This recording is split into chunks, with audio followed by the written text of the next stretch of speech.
Welcome to the channel. This is a Scary Stories channel, and tonight we bring slow, atmospheric ghosts and haunted places for nighttime listening. If you enjoy the video, like, subscribe, and tell us where you're watching from. Settle in. Story 1. I rented a house and found every closet filled with clothes that still held body heat. The realtor's name was Mr. Henderson, a man whose smile never quite reached his watery blue eyes. He met me on the cracked asphalt driveway of the old Victorian on Sycamore Street, the only place in the entire town of Mill Creek that fit my desperate budget. "Fixer-upper," he called it over the phone, his voice crackling with static. "Needs love, but solid bones." Standing before it now, leaning against my dented hatchback packed with everything I owned. Solid bones felt like a cruel joke. The house sagged like a weary beast. Paint peeled from its clapboard siding in long, leathery strips, revealing a gray, weathered wood beneath. One of the ornate gingerbread trim pieces hung askew over the front porch, tapping a faint, irregular rhythm against the railing in the sluggish afternoon breeze. The windows on the second floor were dark, opaque eyes. "Charming, isn't it?" Henderson chirped, jangling a monstrous ring of keys. He was sweating slightly despite the crisp October air, his cheap suit jacket straining across his shoulders. "Been vacant a while. Family moved abruptly. Left most everything behind. Furnishings, personal effects, included in the rent, of course." He winked, a gesture that felt more like a tick. "Saves you the trouble of buying new." The rent was absurdly low, suspiciously low, half what a decent studio apartment would cost in this sleepy, decaying town. I was a graduate student in anthropology, perpetually broke. My thesis on rural folklore in post-industrial Appalachia, stalled by lack of fieldwork funds. This place, Henderson assured me, was perfect for quiet study. He didn't mention the silence that pressed in the moment he unlocked the heavy oak front door, a thick, muffling silence that swallowed the sound of my own footsteps as I stepped inside. The air was cold and smelled of dust, damp, plaster, and something else, faint but persistent. Mothballs, maybe, undercut with a hint of old perfume and the dry, papery scent of long-neglected books. The foyer opened into a shadowed parlor, furniture huddled under dusty sheets like sleeping ghosts. Sunlight, weak and gray, filtered through grimy bay windows, illuminating swirling motes. Henderson flicked a switch. Nothing happened. "Ah, yes, electrical's a bit temperamental," he said quickly, pulling a heavy-duty flashlight from his briefcase. The beam cut a harsh swath through the gloom, revealing faded floral wallpaper peeling at the seams, revealing patches of crumbling plaster beneath. Water stains bloomed like dark flowers on the ceiling. He led me through the house, his voice unnaturally loud in the stillness. The kitchen had an ancient chipped enamel sink and a gas stove that looked like it belonged in a museum. The refrigerator hummed with a sickly, uneven vibration. Upstairs, the bedrooms were small, the carpets threadbare. He showed me the master bedroom last. It was larger, with a bay window overlooking the overgrown backyard, a tangle of skeletal bushes, and a crumbling stone patio. A massive, dark oak wardrobe stood against one wall, its mirror clouded with age. "Master closet through here?" Henderson said, swinging open a door beside the wardrobe. He shone the flashlight inside. My breath hitched. It wasn't empty. It was stuffed. Neatly hung dresses, blouses, skirts, and jackets filled the space from floor to ceiling. Men's suits, women's coats, even children's sweaters hung on tiny hangers. They looked lived in, not rags, not cast-offs, but clothes that had recently been worn. The beam of light caught the glint of a silver hairbrush on a small shelf tangled with strands of dark hair. "Whoa," I breathed, stepping closer, drawn despite myself. "This is a lot of stuff." Henderson shifted his weight. "Told you. Family left in a hurry. Figured. Clearing it out was more trouble than it was worth. Consider it a bonus. Saves you unpacking, eh?" He chuckled, a dry, brittle sound. "The utilities are basic. Water's on, gas for the stove, but you'll need to get the electricity sorted with the county. Should be straightforward." He practically shoved a key into my hand, a heavy, old-fashioned iron key. "Lease is in the folder, first and last month's rent, which you have, and you're all set. Place is yours." He was already backing towards the door, his eagerness to leave radiating off him like heat. "Welcome to 47 Sycamore. Quiet neighborhood. Very quiet." I barely had time to process his haste before he was gone. The sound of his car peeling away on the gravel drive unnaturally loud, then swallowed by the returning silence. The key felt cold and heavy in my palm. I stood alone in the master bedroom, the beam of my own small flashlight, thankfully functional, cutting through the dusty air. The silence wasn't peaceful. It was watchful, thick, the kind of silence that presses against your eardrums. I started unpacking my meager belongings in the smallest bedroom down the hall, avoiding the master for now. The house groaned and settled around me, the expected sounds of an old structure, the tick of cooling pipes, the whisper of wind in the eaves, the occasional creak of floorboards. I chalked it up to age, to the unfamiliarity. By early evening, the sun had dipped below the trees, casting long, distorted shadows through the windows. The weak light from my camping lantern did little to push back the gloom. I decided to tackle the master bedroom closet.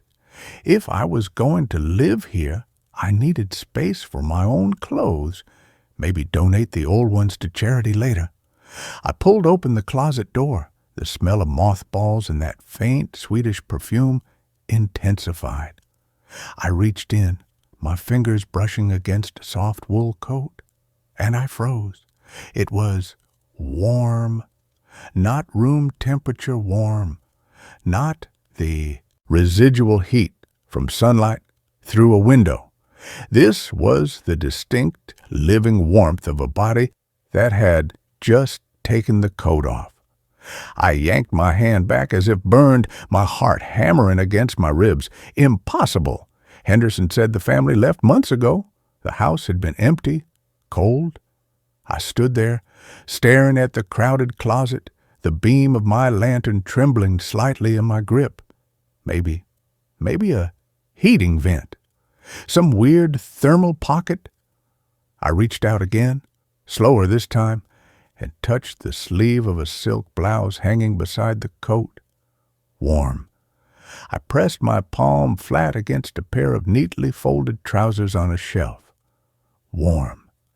I felt the collar of a child's cardigan. Warm. Every single garment in that closet radiated a soft, unsettling heat, as if their previous owners had stepped out of them only minutes before I arrived. A cold sweat prickled my scalp. This wasn't right. This wasn't possible. I slammed the closet door shut, the sound echoing sharply in the silent room. My rational mind scrambled for explanations.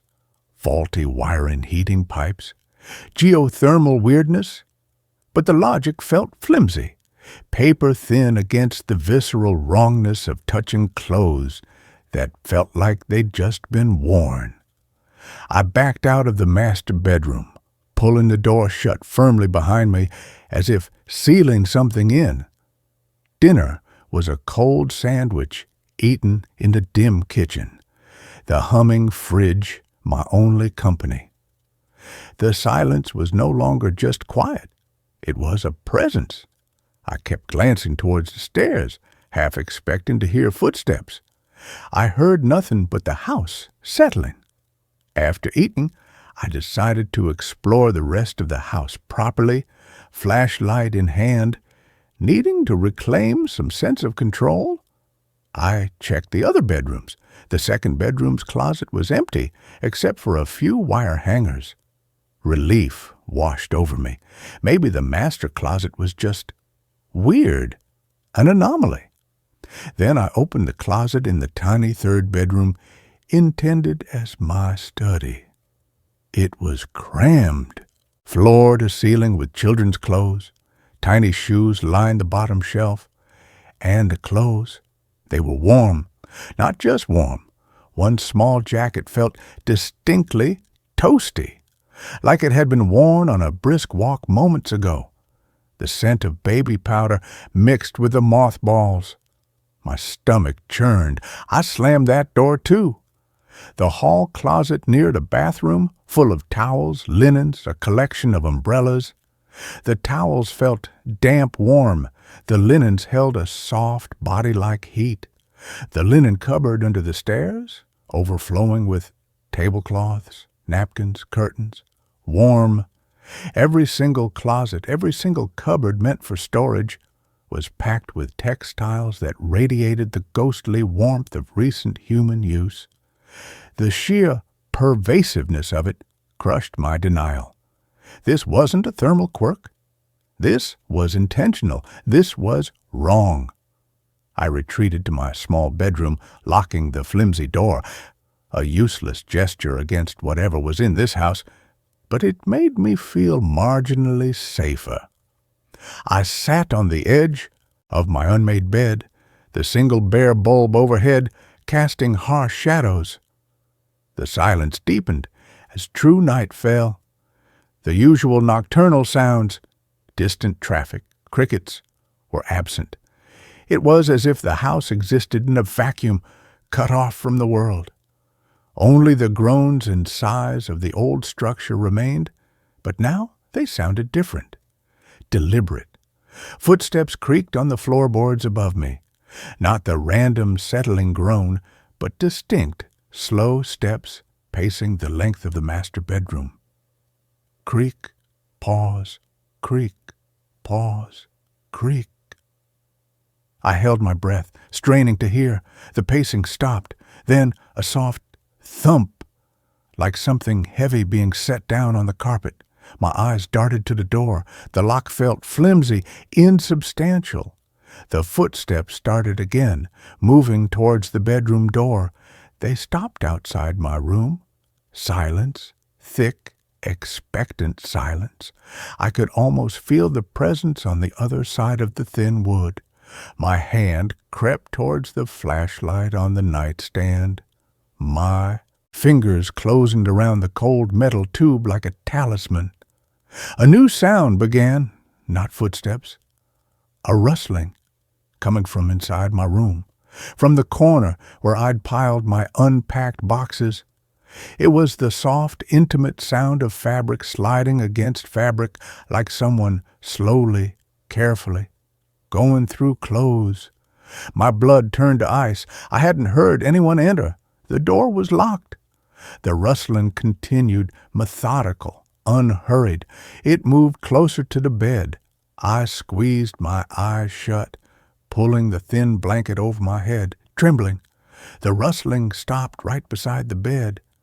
I felt a distinct, localized drop in temperature, a cold spot hovering near my pillow, and then, so faint it might have been my imagination, a whisper, breathy and dry as dead leaves skittering on stone.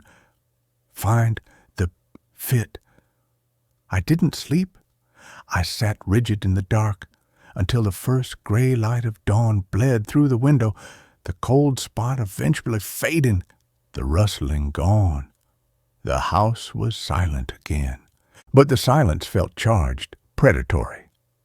I spent the day in a daze, unable to concentrate on my thesis notes. The warmth of the clothes haunted me. The whisper echoed in my skull. I tried the light switch in the living room again. Still nothing. I needed supplies, batteries, maybe a generator for the fridge, stronger locks, anything to get out of the house for a few hours. At the dusty convenience store on the edge of town, the elderly clerk barely looked up from his crossword puzzle as I bought flashlights and batteries. "New in town," he rasped. "Just moved into the old Henderson place on Sycamore," I said, trying to keep my voice casual. The pencil stopped moving. He slowly lifted his head. His eyes, milky with cataracts, fixed on me with unsettling intensity. 47 Sycamore, that old Victorian? Yes, place is quirky. Quirky? He repeated flatly. He leaned forward, the stool creaking. You mean the Callahan place? Young family? 2 kids? Lived there till last spring. Vanished. Just gone. Left the table set for dinner. Car still in the drive. Suitcases half packed upstairs. He tapped his temple. Police searched high and low. Nothing. No note. No signs of struggle. Like the earth swallowed them whole. Or something else did. He lowered his voice. Place has a history, you know. Bad business back in the Depression. Folks say the walls remember things. Hungry things. You best be careful in that house after dark, son. Real careful. His words confirmed my worst fears. The warm clothes weren't left behind. They were waiting for owners who would never return, yet whose absence the house refused to acknowledge. I drove back to Sycamore Street with a knot of dread tightening in my chest. The house looked even more ominous in the late afternoon light, the shadows beneath the porch deep and impenetrable. That night, I barricaded my bedroom door with the flimsy desk chair. I kept both flashlights on, their beams cutting intersecting cones of light across the room, banishing the worst of the shadows. The silence returned as darkness fell, heavier than before. The pacing upstairs started earlier this time. Creak, pause, creak, pause. It was joined by a new sound, a low, rhythmic thumping, like a heavy sack being dragged slowly across the floorboards above my head. It stopped directly over my bed. Then came the whispers. Not just one voice, but multiple. A child's voice, thin and petulant. My shoes are tight. A woman's voice, strained and weary. Just a little longer, darling. Soon it will be comfortable. A man's voice, low and gruff. It has to fit. It must be perfect. They overlapped, murmuring, arguing, discussing fabrics, hems, the fit of sleeves. The conversation was mundane, domestic, and utterly horrifying because it was happening in an empty house, centered on clothes that still held the heat of bodies that were gone. The rustling started again in my room. Louder this time, not just in the corner, but seeming to come from the closet in my room, the one I'd thought was empty. I hadn't opened it properly since moving in. The rustling was frantic now, like hands desperately searching through fabric. The cold spot returned, stronger, pressing down on my chest, making it hard to breathe. The whispers grew louder, more insistent, coalescing into a single, chilling directive that seemed to vibrate in the air itself. "Try it on!" I screamed, a raw, ragged sound that tore from my throat. I fumbled for the flashlights, waving them wildly. The beams caught the closet door. It was slowly, silently, swinging open. Inside, The clothes I'd shoved in there earlier, my own jeans, t-shirts, a sweater, were shifting, rearranging themselves, and beneath them, almost hidden, were other things. A child's dress, small and frilly, a man's stiff collar, a woman's silk scarf. They were pushing forward, the fabrics trembling, radiating that unnatural, clinging warmth. The cold spot intensified, pressing down like a physical weight, forcing me back against the bed. The whispers became a chorus, overlapping, demanding, "Try it on. It will fit. You'll be comfortable. Stay with us. Be perfect. Be ours." I kicked out blindly, my foot connecting with the barricade chair. It clattered loudly against the door. The movement, the noise, seemed to startle whatever was in the room. The cold spot receded slightly. The rustling subsided. The closet door stopped opening, hanging ajar, revealing the warm, shifting mass of fabric within. The whispers faded to a sullen murmur, like distant traffic. I spent the rest of the night huddled on the bed, flashlights trained on the open closet door, the barricade rebuilt and reinforced with a heavy trunk. Every creak, every sigh of the house made my heart lurch. The warm clothes in the closet seemed to pulse faintly in the beam of light, waiting. Dawn came, gray and unwelcome. I didn't pack. I couldn't face that house, those closets in the dark. I called the only person I could think of, my thesis advisor, Professor Eris Thorne, a man who studied the folklore of places of lingering echoes. I stammered out my story, the warm clothes, the whispers, the vanished Callahans. He listened in silence for a long time after I finished.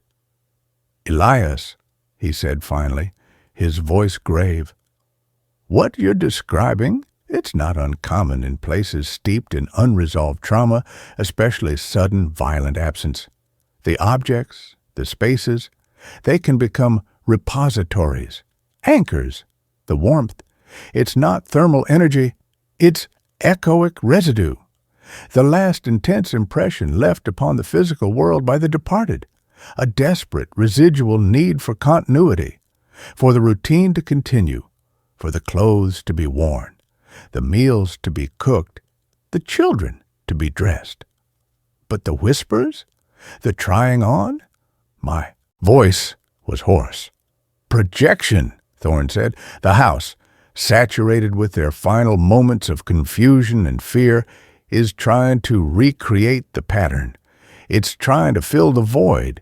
It perceives you as material, a new shape to mold, to fit into the empty spaces left behind. The clothing isn't just warm, Elias. It's hungry." He promised to come that afternoon, to bring equipment, to help me leave. Relief washed over me, so intense it made me dizzy. I spent the daylight hours barricaded in the kitchen, the bright overhead light, miraculously working in this room, my only comfort. I avoided all hallways near closets. I jumped at every shadow. The house felt watchful, patient. It knew I was trapped until nightfall. Thorne arrived as the sun began to dip, painting the sky in bruised purples and oranges. He was a tall, lean man with sharp, intelligent eyes that missed nothing. He carried a heavy canvas bag and a Geiger counter-looking device that he explained measured ambient psychotronic resonance. He listened intently as I showed him the master closet, bracing myself. I flung the door open. The clothes were there, neatly hung, but they were cold, ice cold to the touch. The perfumed mothball smell was gone, replaced by a stale, empty odor. The silver hairbrush lay inert on the shelf. "The resonance is gone from this node," Thorne murmured, frowning at his device. "It's shifted, concentrated elsewhere." He led me down the hall, the device clicking softly, its needle spiking erratically. It led us directly to my small bedroom. My barricade was still in place. The closet door was closed. Thorn didn't hesitate. He pushed past the chair and trunk, ignoring my protest. He yanked the closet door open. My own clothes were shoved haphazardly to the back. In the front, arranged with eerie care, were 3 outfits. A man's tweed jacket and trousers neatly pressed, a woman's floral dress and cardigan, and a small boy's shirt and shorts. They radiated a palpable, sickening warmth that washed over us like a wave. The air around them shimmered faintly, thick with the scent of perfume, starch, and child sweat. The device in Thorn's hand shrieked a high-pitched whine. "It's focused here," Thorn breathed, his face pale. "It's chosen its replacements. It's ready for the fitting." He grabbed my arm. "We need to go, now, before it gets dark, before it gets stronger." We didn't bother with my belongings. We ran. Out the front door, down the cracked driveway to Thorn's battered sedan. I fumbled with the keys, my hands shaking violently. As I slammed the car door shut, I looked back at the house. In the rapidly fading light, I saw them. Not figures, not quite, but impressions in the grimy upstairs windows. The blurred outline of a man's head in the master bedroom window. The smaller shape of a child pressed against the glass in the 3rd bedroom. And in the window of my bedroom, the one with the closet full of waiting clothes, the faintest suggestion of a woman's face, pale and indistinct, watching us leave. Her mouth moved, silently shaping 2 words I felt in my bones rather than heard. "Come back." Thorn gunned the engine. We peeled away from 47 Sycamore Street just as the last sliver of sun vanished below the horizon, plunging the decaying Victorian into deep, hungry shadow. I haven't been back. Thorn helped me find a sterile, overpriced apartment in the next town over. I sleep with the lights on. I don't own a single piece of clothing that wasn't bought new after that night. But sometimes, in the deepest part of the night, when the city sounds fade, I feel it. A phantom warmth on the back of my neck. The faintest scent of mothballs and perfume on the still air, and the crushing weight of a silence that isn't empty at all, but thick with the patient, desperate waiting of clothes that remember the shape of bodies that should fill them. They're still there, in the dark, in the closets, holding their warmth, waiting for the perfect fit, waiting for me to come home. And that's where this story ends. Let's move on to the next one. The abandoned school still takes attendance every morning. The flyer was taped to a telephone pole at the edge of town, fluttering in the November wind like a trapped moth. Custodian needed. Blackwood Elementary, immediate. $25 No questions. Cash. Inquire after dark. No address. Just Blackwood. Everyone in Cedar Hollow knew what that meant. The old school. The one that burned mostly in '87. The one they never rebuilt. The one the county sealed with chain link and razor wire, then quietly forgot. But the flyer had a phone number, a landline. Unlisted. I called from a payphone outside the gas station. A man answered on the first ring, voice dry, gravelly, with the slow cadence of someone used to being obeyed. "You want the job?" "Yes." "You'll work nights. 10 p.m. to 6 a.m., 5 nights a week. You sweep, you mop, you check the lights. You do not go into the auditorium after midnight. You do not answer if the bell rings. You do not speak to the children."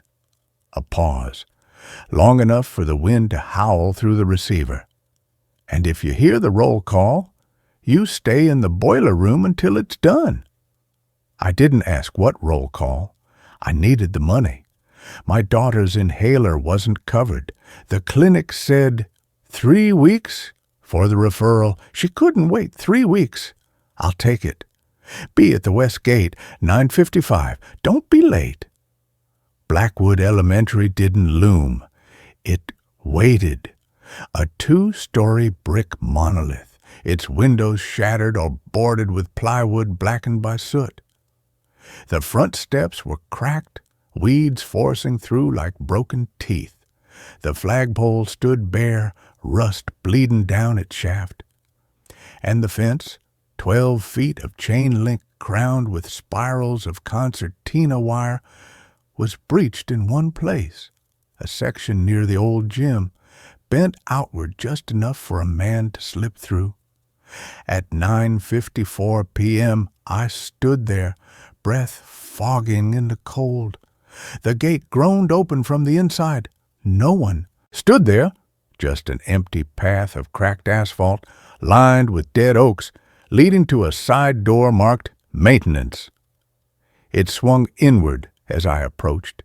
Inside, the air was thick, not with smoke or decay, but with chalk. The dry mineral scent of it mixed with old paper, linoleum polish, and something faintly sweet, like apples left to rot in a desk drawer. A man stood in the dim glow of a single bare bulb. Mr. Greeley.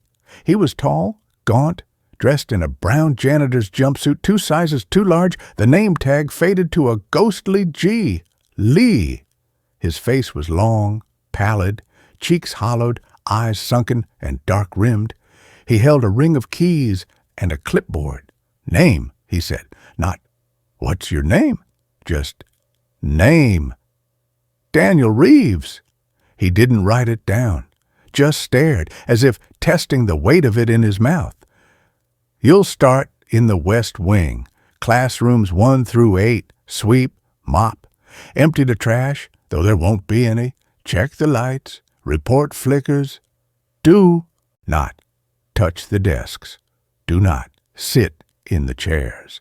Do not look at the blackboards." He handed me a broom, a mop bucket, and a flashlight with a cracked lens. "Boiler room's down the hall, red door. If you hear the bell, any bell, go there. Lock the door. Wait 30 minutes. Then resume." He turned to leave. "What's the roll call?" I asked. He stopped. Didn't turn back. "It's how they remember." Then he was gone. Footsteps echoing down the east hallway, fading too quickly, like he'd stepped into silence itself. I started in room 1. Desks in neat rows. Wooden, scarred with initials and pencil marks, chairs tucked in, a teacher's desk at the front, blotter stained with ink rings, a chalkboard covered in cursive writing, the preamble to the Constitution, in neat, looping script. The chalk lines were crisp, fresh, no dust, none. I swept. The bristles made a soft shush, shush against the linoleum. Halfway through, I noticed. The desks weren't all empty. In the 3rd row, 2nd seat, small backpack, red, faded, a patch of a cartoon rocket on the side. I didn't touch it. But as I passed, the zipper moved, just a fraction, like something inside shifted. Tap. I froze. From the desk behind it, a pencil rolled off the edge, hit the floor. Tap. Then another and another, a cascade of pencils, erasers, rulers, tumbling from desktops all down the 3rd row, not falling. Placed, as if invisible hands had set them there, then let go. I backed out of the room, locked the door behind me. The key turned with a sound like a bone settling. Room 2, same setup. But the blackboard wasn't empty. A single sentence written in red chalk. We saw what happened. Below it, 27 tally marks. Fresh. Chalk dust still drifting down. Room 3. The smell hit me first. Apples. Rotten. The desks were arranged in a circle. In the center, a pile. 27 lunch boxes, all open. Inside, brown apples. shriveled, blackened at the core. One box, slightly apart, held a half-eaten sandwich. The bread was stiff, fossilized. The filling, bologna, was gray, desiccated. But the bite mark, the teeth impressions, were fresh. I didn't log it. What would I write? Found evidence of decades-old lunch partially consumed within the last hour? Midnight. The boiler room door stood open, a heavy, riveted metal slab painted institutional red. Inside, a cavern of pipes, valves, and a massive coal-fed furnace, cold and dark. A single chair sat before a small desk, a kerosene lantern burning low. I sat, waited. 12:07 a.m. The bell rang, not the sharp clang of a school bell, a low, mournful gong like a buoy in deep fog. Once, silence. Then, footsteps. Not running, not walking, shuffling. Hundreds of them down the main corridor, slow, rhythmic, dragging. I locked the boiler room door, peered through the wire mesh window, the hallway. Beyond was empty, but the floor, wet, dark. Footprints, small, barefoot, led from the east wing toward the auditorium. Each print glistened. Not water, something thicker, copper-scented.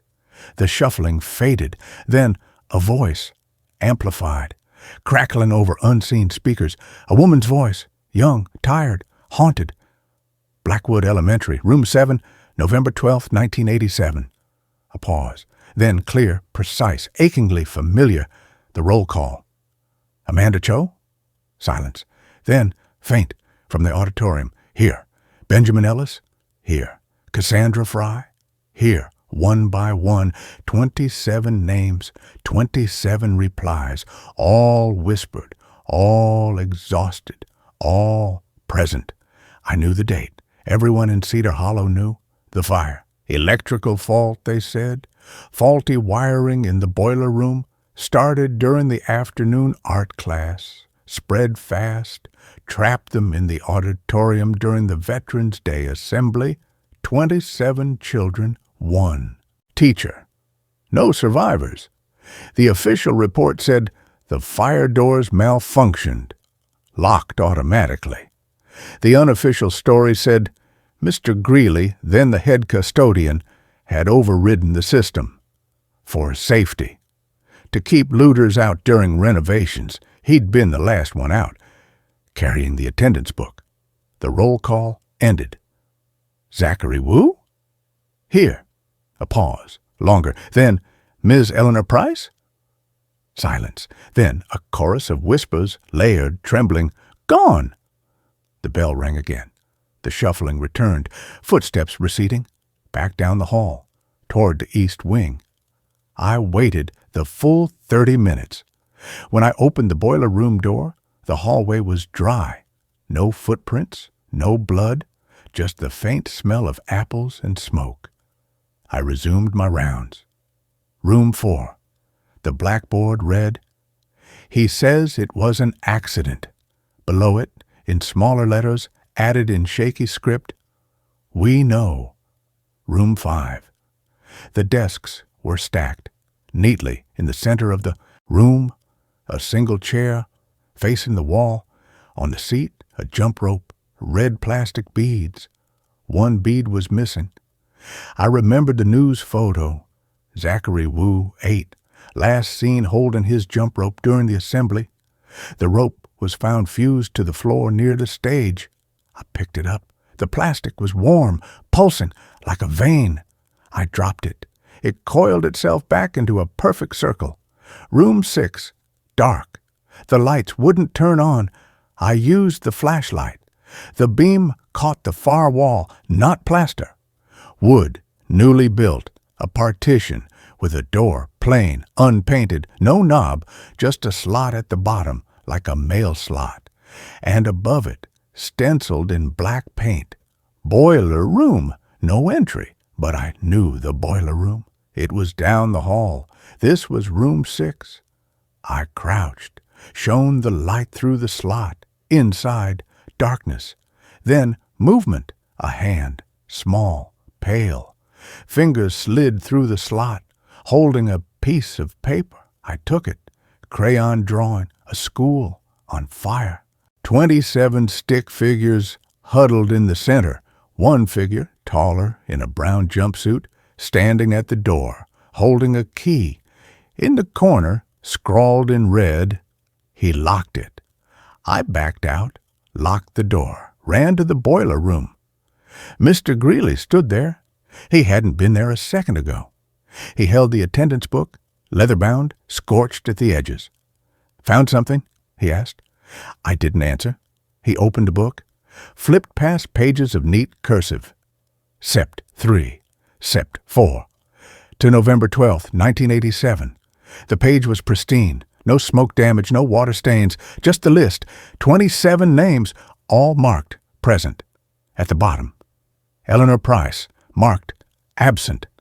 "You're not supposed to go in room 6, he said softly. "It wasn't there last night." "It's always there." He closed the book. "You hear them, don't you?" I nodded. "They're not ghosts," he said. "Ghosts linger. These persist. They anchor themselves in the ritual, the roll call, the desks, the apples.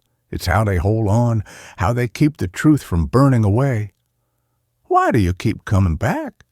He looked at me, really looked for the first time. "My boy," he whispered. "Benjamin. He loved apples. Always traded his cookies for them." His voice broke. "I was supposed to check the fire doors. I didn't. I was in the basement, fixing the furnace. I heard the alarm. I ran. The east corridor was already smoke. I could have opened the west exit, but I thought they'd gone out the front. I went that way, locked the auditorium doors behind me. Standard procedure, I thought, to stop the draft. To help." He touched the book. They were still inside. He didn't cry. His eyes were dry, hollow. "They don't blame me for the fire," he said. "They blame me for the lie, for signing the report, for saying the doors failed, for letting the school board bury it." He handed me the book. "Your job isn't cleaning. What is it? Witnessing?" He walked away. I stood in the boiler room. The lantern flickered. On the desk, a new sheet of paper, typed. "Incident report, Nov 12, 1987. Cause, electrical fault, boiler room. Doors malfunctioned, locked automatically. Casualties, 28. Conclusion, tragic accident, no negligence." At the bottom, Mr. Greeley's signature, but someone had written over it, in red crayon. Liar. I spent the rest of the night in room 7. The teacher's desk held a single item, a tape recorder, old reel-to-reel. I pressed play, hiss. Then a child's voice, clear, terrified. "It's hot. The door's locked. Mr. Greeley, please. The smoke. Cassie can't breathe. We're all here. We're all here." A cough. Then Greeley's voice over a bullhorn, distant, muffled by the door. "Stay calm. Help is coming." Then the fire alarm. Then silence. The tape ended. I rewound it, played it again and again. At 4:30 a.m., I went to the auditorium doors. They were charred but intact. A small window in the upper panel. I peered in. Not ash, not ruin. The auditorium was pristine, wooden seats in neat rows, stage with a podium, a banner honoring our heroes. And on every seat, a child, 27 of them, all in 1980s clothes, all facing the stage, all perfectly still, all breathing, slow, shallow, waiting. Ms. Price stood at the podium. Her dress was stained with soot and something darker. Her hair was singed. She held the attendance book. She looked up, right at me. Her eyes were clear, knowing. She didn't speak, just held out the book, toward the door, toward me. I turned away. went back to the boiler room, sat, waited for dawn. At 5:58 a.m., the bell rang. Not the gong. The morning bell, sharp, bright, hopeful. The roll call began again. Same names, same voices. But this time, different, lighter, eager. Amanda Cho? Here. Benjamin Ellis? Here. Cassandra Fry? Here. No exhaustion, no dread, just presence. At the end, Ms. Eleanor Price? A pause. Then, not a chorus, a single voice, strong, clear, here. The bell rang once more.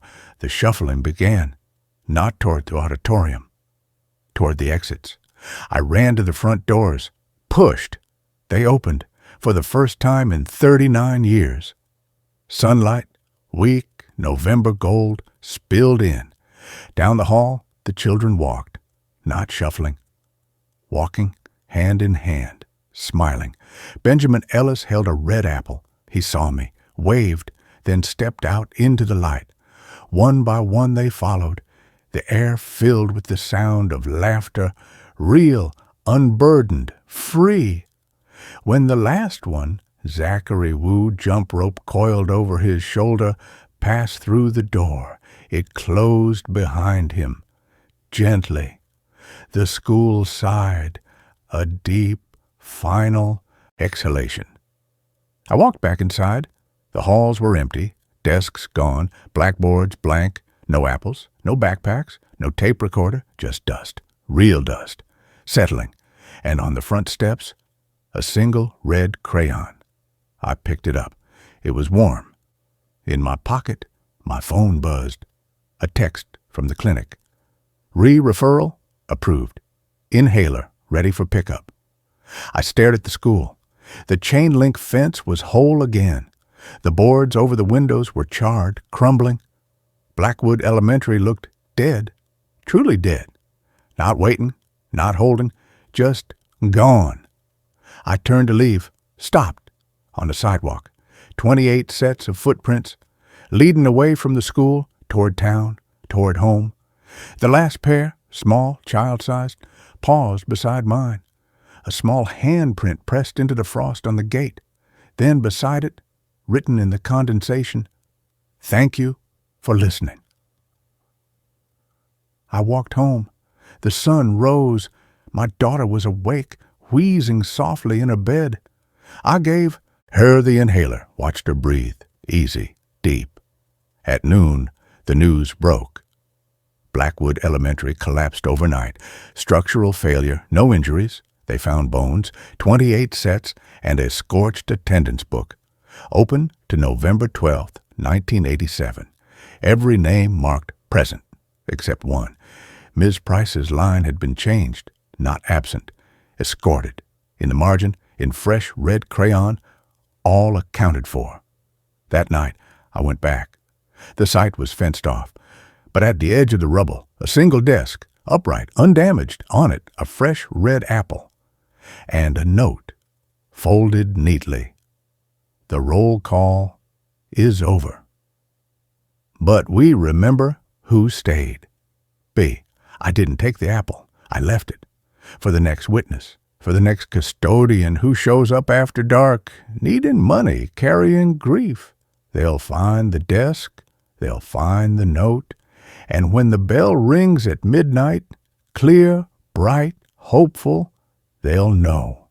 It's not a summons, it's a welcome.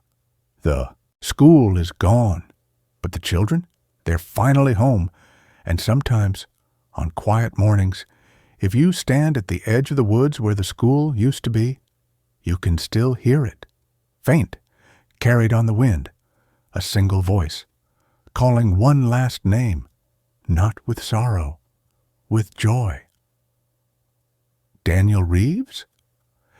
And if you listen closely, you'll hear the answer, soft, certain, here. And this story ends here. The next one begins now. The nursery upstairs still plays lullabies, but no children ever lived here. I should have turned back at the mailbox. It leaned like a drunk against the overgrown hydrangeas, its red paint blistered and peeling, the brass number 7 hanging by one screw. Blackwood House.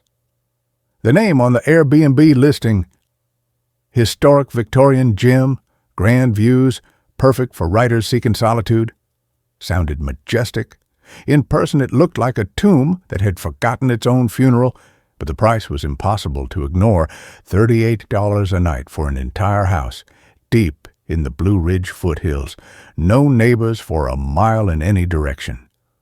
My advance from the publisher had vanished faster than steam on a winter morning, and my agent's latest email: "Arthur, the manuscript is due in 42 days.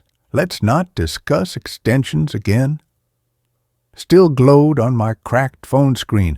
Desperation makes fools of us all. So I ignored the way the trees seemed to lean inward over the driveway, blocking the late afternoon sun, and I ignored the silence. Not peaceful quiet. The kind of silence that feels like held breath. The key was under a cracked garden gnome, its ceramic smile chipped, one eye missing. The front door opened with a groan that sounded like pain. The air inside hit me.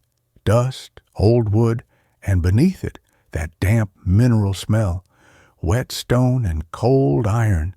Standard for old houses, I told myself. Just needs airing out. The listing photos had been staged, bright, filtered, focusing on the ornate staircase, the bay window in the parlor. Reality was dimmer, heavier. High ceiling swallowed light. Wallpaper, once rich burgundy damask, peeled in long curling strips. Furniture huddled under yellowed sheets like sleeping ghosts. No Wi-Fi password on the fridge, no welcome note. Just a single sheet of paper, taped to the dusty mantel. Welcome. Utilities functional. Heat is temperamental. Wood stove in kitchen. Upstairs, master, study, nursery. Do not enter nursery unless absolutely necessary. Monsieur Blackwood. Nursery. The word snagged in my mind. Why designate a nursery in a rental? And why the warning? Unless absolutely necessary. Necessary for what? Changing a non-existent baby? I dropped my duffel in the master bedroom, a cavernous space with a 4-poster bed draped in a faded quilt. The window faced the encroaching woods. No view, just darkness gathering between the trees. I checked my phone. 1 bar. Flickered. Died. Dinner was a can of beans heated on the gas stove. Functional, surprisingly. The kitchen was the only room that felt vaguely lived in. A scarred wooden table, mismatched chairs, a wood stove radiating a welcome, dry heat. As I ate, the house settled around me. Floorboards sighed, pipes ticked, normal sounds. I repeated it like a prayer. Then, just as I scraped the last of the beans from the can, I heard it. Faint, tinny, melodic, a music box. Twinkle, twinkle, little star. It came from upstairs. I froze. Spoon, halfway to my mouth. Twinkle, twinkle, is ubiquitous. A phone notification? But my phone was dead. A radio left on? I'd seen no electronics, just dusty lamps and a rotary phone on the hall table. The tune played through, simple, slightly off-key, the notes thin and metallic, and ended with a soft click. Silence rushed back in, thicker than before, probably old wiring. A speaker somewhere triggered by temperature change? Heat from the stove affecting the circuit? I forced myself to finish eating, my ears straining. Nothing. Just the tick-tick-tick of the stove. Cooling. I decided to explore. Get familiar. Master bedroom. Done. Study. Small. Desk. Chair. Empty bookshelves. Just dust and shadows. Then the third door at the end of the hall. The nursery. It looked like the others. Dark wood, tarnished knob, but the air around it felt different, colder, not drafty cold, still cold, like the air inside hadn't moved in decades. The sign on the mantel echoed, "Do not enter nursery unless absolutely necessary." Curiosity, that fatal human itch, overrode caution. I grasped the knob. It turned easily, too easily. I pushed the door open. The smell hit first, baby powder. Not the modern chemical kind, the old-fashioned talcum-heavy scent, cloying and sweet, layered over the deeper damp and dust. It was startlingly present, as if someone had shaken a bottle moments before. The room was small, dominated by a white iron crib in the center, its mattress bare.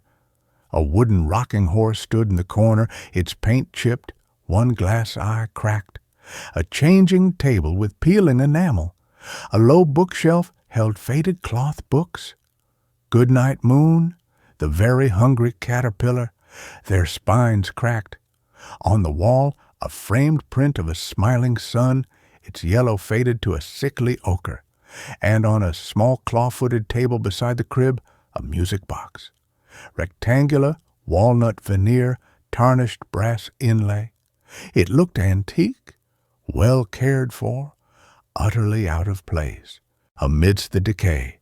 Its lid was closed. I stepped inside, the floorboards silent beneath my sneakers. The cold intensified, raising goosebumps on my arms. I approached the music box. No visible latch, just a smooth, seamless lid. I touched it. The wood was ice cold. As my fingertip brushed the brass inlay, the lid sprang open with a soft snick. Inside, a tiny, intricate cylinder studded with pins. No figure, just the mechanism. And as the lid opened, the cylinder began to turn. Twinkle, twinkle, little star. The sound was louder here, clearer, yet still carrying that thin, metallic fragility. It filled the small room, bouncing off the bare walls.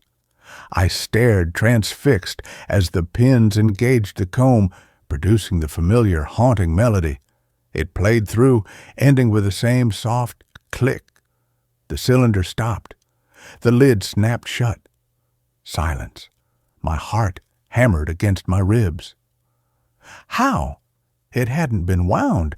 I hadn't touched a key. I hadn't even pressed it. Just a brush of my finger. I backed out of the room, pulling the door shut firmly behind me. My hands were shaking. Coincidence. Spring mechanism triggered by movement. Temperature differential. The excuses felt flimsy. Paper shields against a rising tide of dread. I spent the evening in the kitchen, stove roaring, laptop open on the table. The blank document glared back. Chapter 1. I typed 2 sentences, deleted them. The silence pressed in, heavy and watchful. Every creak from upstairs made me flinch. I kept waiting for the music box. It didn't play. Exhaustion finally won. I took a quick, lukewarm shower in the clawfoot tub, water pressure weak, pipes groaning, and headed for the master bedroom. As I passed the nursery door, I paused. It was slightly ajar. I was certain I'd closed it. Firmly, I pushed it shut again, harder this time. Click. The latch caught. I slept fitfully. Dreams of cold rooms and silent cribs. Woke at 3:17 a.m., drenched in sweat despite the chill. Heart racing for no reason I could name. Then I heard it. Not the music box. A lullaby. A woman's voice. Soft, breathy, achingly tender. Singing wordless nonsense syllables. Hush-a-bye, don't you cry. But the tune was unmistakably Brahms' lullaby. It came from the nursery. I lay frozen. Blankets pulled to my chin, listening. The voice wasn't loud. It was intimate, like someone was leaning over a crib, singing directly to a child just feet away. It held a depth of sorrow that made my throat tighten, a love so profound it bordered on pain. It lasted maybe 30 seconds, then faded, dissolving into the silence like smoke. No music box. Click. Just gone. I didn't move, didn't breathe. Listened until dawn painted the ceiling gray. Morning brought weak sunlight and a desperate need for normalcy. Coffee. Black. Strong. I sat at the kitchen table, laptop open, forcing words onto the page. Chapter 1. Again. The house on Sycamore Street looked ordinary. I deleted it. Blackwood House loomed. Deleted. My fingers felt stiff, clumsy. Tap. I jumped. Coffee sloshed over the rim of my mug. Tap, tap. From upstairs, from the nursery, not the music box, not the voice. This was rhythmic, deliberate, like fingernails. Lightly tapping on the inside of the crib's iron bars. Tap, tap, tap, tap. I set the mug down carefully. My pulse roared in my ears. Animal, squirrel in the walls, bird in the chimney. But squirrels didn't tap in rhythm. Birds didn't sound so patient. The tapping stopped. Silence. I waited 5 minutes. 10. Nothing. Maybe it was over. Maybe the night terrors were just that. Terrors of the night. I needed air, real air. I grabbed my jacket and headed for the back door. French doors leading to a neglected patio. They were stiff, swollen in the frame. I wrestled them open, the wood groaning in protest. The backyard was a tangle of weeds and skeletal rose bushes. At the far edge, near the tree line, stood a small stone structure. A shed? I walked towards it, crunching on dead leaves. It wasn't a shed, it was a mausoleum. Small, square, built of the same gray fieldstone as the house. Ivy choked its base. A wrought iron gate, rusted shut, barred the entrance. Through the bars I could see a single stone slab inside. No inscription, just a smooth, dark rectangle. A family crypt? For who? The listing mentioned the Blackwoods owned it for generations, but M.C. Blackwood sounded like a property manager, not a descendant. A cold wind snaked through the trees, carrying the scent of damp earth and decay. I turned back toward the house and froze. In the upstairs window, the window of the nursery, a figure stood, small, pale, indistinct, like smoke given momentary shape behind a grimy glass, watching me. My breath caught. I blinked. Hard. The figure was gone. Just the empty window, the peeling paint of the sill, the dark interior beyond. Trick of the light. Shadow. Branch. Moving. The rationalizations were automatic, rote, but my legs wouldn't move. My skin felt too tight. I fled back inside, slamming the French doors, leaning against them, chest heaving. Okay. Time to leave. Screw the deposit. Screw the manuscript. I grabbed my duffel, shoved in my laptop, my notes, the half-finished manuscript. My hands were slick with sweat. I needed to get to the car. Now. I sprinted for the front door, fumbling the key from my pocket. It slid into the lock. I turned it. It didn't budge. I turned it again. Harder. Nothing. The deadbolt was thrown. From the inside, panic, cold and sharp, lanced through me. I rattled the knob. Solid. I pounded on the heavy wood. Hello? Is someone there? My voice sounded thin, ridiculous. Silence. I ran to the kitchen, tried the back door. Same thing. Locked tight. The windows, sash windows, old and painted shut. I grabbed a chair, smashed the lower pane of the nearest one. Glass rained down. I reached through, fumbling for the latch. It was padlocked. From the outside, a whimper escaped me. Trapped. I sank to the floor, back against the cabinet, duffel bag clutched to my chest like a shield. The rational world had dissolved. This wasn't faulty wiring. This wasn't imagination. This was intention. The house held me, and it wanted me to go upstairs. The silence stretched, thick and suffocating. The only sound was my own ragged breathing and the frantic drumming of my heart. Then faintly, from above, click, the music box lid opening. Twinkle, twinkle, little star. The melody drifted down the stairs, clear and cold. It didn't stop at the end. It started again and again. A loop, insistent, summoning. I couldn't stay on the floor. I couldn't stay in the kitchen. The music was a hook in my chest, reeling me in. I stood up. My legs trembled. I walked to the bottom of the staircase. The ornate banister felt like ice under my sweaty palm. Twinkle, twinkle. Step by step, I climbed. Each tread groaned under my weight, the sound swallowed by the relentless tinny lullaby. The air grew colder with every step. The smell of baby powder intensified, mixing with the damp stone smell until it was almost nauseating. I reached the top. The hallway stretched before me, the master door, the study door, and at the end, the nursery door. It was wide open.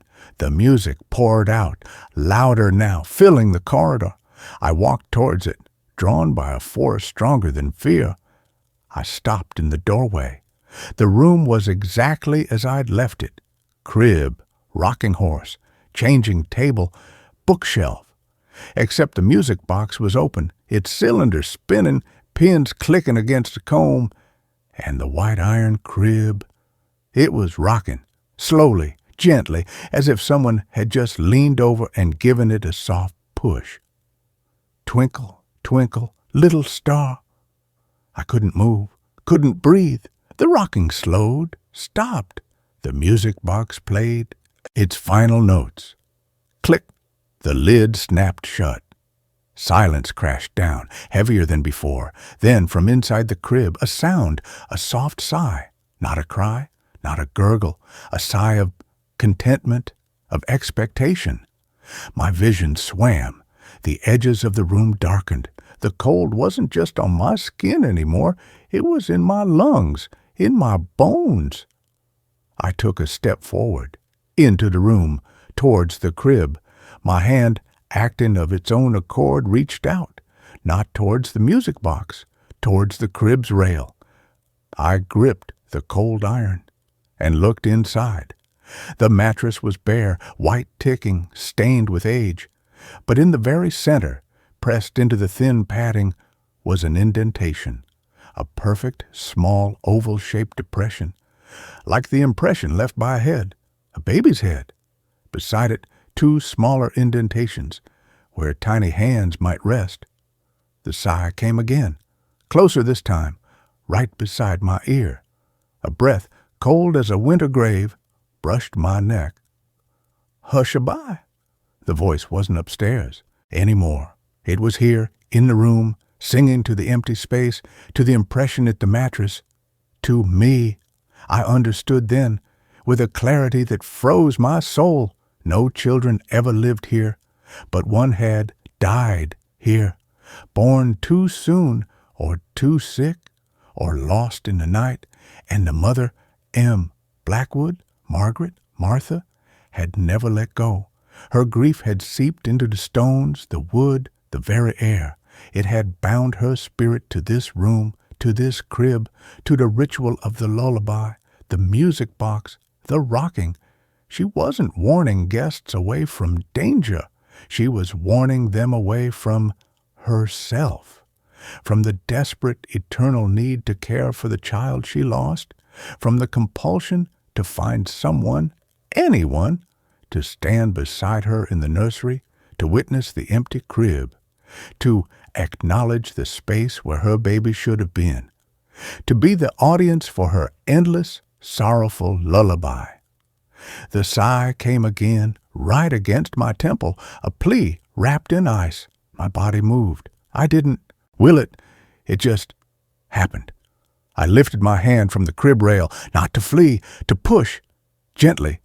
The crib began to rock, slowly, steadily, back and forth, back and forth. As it moved, the music box lid sprang open. Twinkle, twinkle, little star. The melody filled the room, warm and bright and utterly devastatingly wrong. From the corner, near the cracked-eyed rocking horse, a new sound began. A woman's soft sob, not of anguish, of relief. "Thank you," the sob seemed to say. "Thank you for seeing him." I kept pushing the crib, rocking it, rocking the empty space, rocking the impression in the mattress. The sobbing softened, merged with the music box. Twinkle, twinkle. The cold lessened, just a fraction. A fragile warmth, like weak sunshine, touched my back. I knew, with a certainty that settled deep in my marrow, colder and more final than any locked door, that I would never leave Blackwood House. The manuscript was forgotten. The deadline meant nothing. My hands had found their purpose. They knew the rhythm. They would rock and rock and rock. Long after the music box wound down, long after the sobs faded, long after the last echo of the lullaby dissolved into the silence, waiting for the next sigh, for the next cold breath on my neck, for the next time the crib needed pushing. The nursery was no longer empty. It had a caretaker. And with that, this story comes to an end. Let's move on to the next one.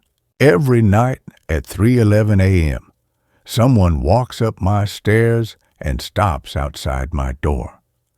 The footsteps started on the third night in the attic apartment.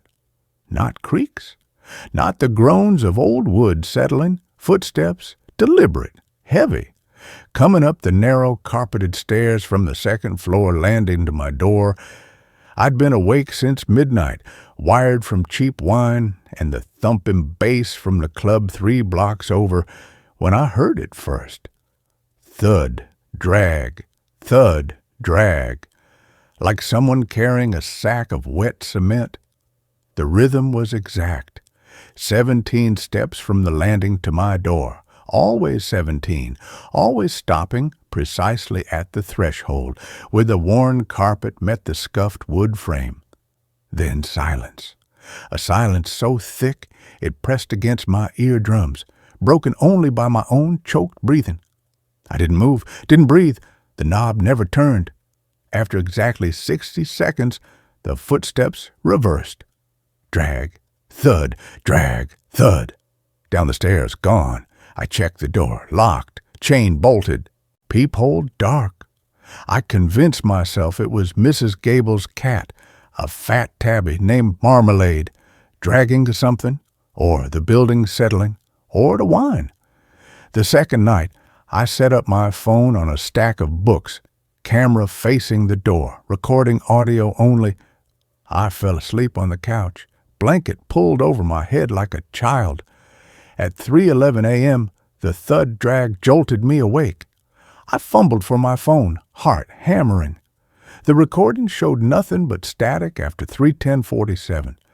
But the audio file, clear as a bell, the footsteps, heavy boots, deliberate. Then, as it stopped outside my door, a wet, rhythmic clicking, like stones being turned in a mouth, and breathing. Not human breathing, a low guttural rasp like water draining from a clogged sink. I played it back 3 times. On the third playback, beneath the breathing, a whisper. Eli, let me in. My name, my childhood nickname. Only Clara used that name. Clara, who left 18 months ago and never called again. I deleted the file. Wiped the phone, told myself I was sleep-deprived, grieving, hearing ghosts. By the 7th night, I stopped sleeping. I sat in the armchair by the door, knife in my lap, lamp burning bright. 3:11 a.m., the footsteps began. Thud, drag, thud, drag. Each thud vibrated up through the floorboards, into my bones. Each drag scraped like nails on stone. I gripped the knife until my knuckles turned white. The footsteps stopped, right outside. Silence. Then the clicking started, a dry, insectile sound that made my teeth ache. The doorknob rattled, gently, testing. I lunged to my feet, screaming, "Go away, I have a knife." The rattling stopped. The silence returned. Then, slowly, the knob turned, not forced, smooth, deliberate. The deadbolt I'd installed that afternoon, thick steel, guaranteed, slid back with a soft snick. I backed into the corner, knife raised, sobbing. The door opened 3 inches. Darkness. And the smell. Wet earth. River mud.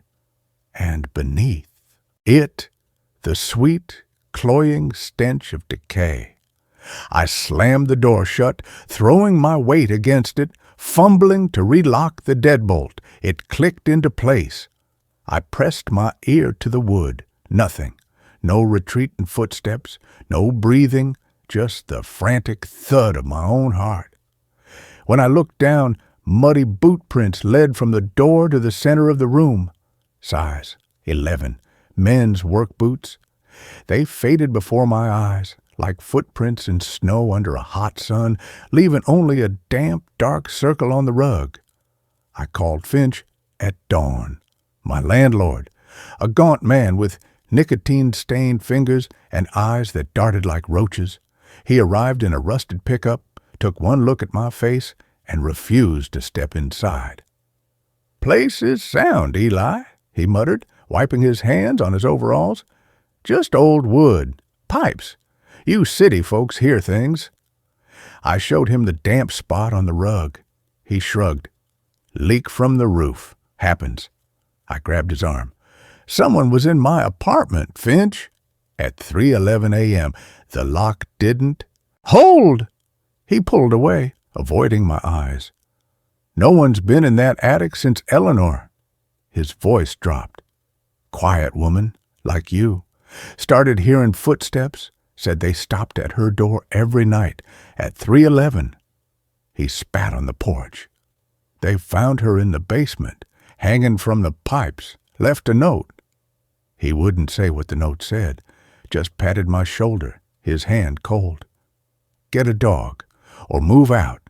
Rent's due Friday." He drove off without fixing the leak. I went to Dr. Evans, my therapist.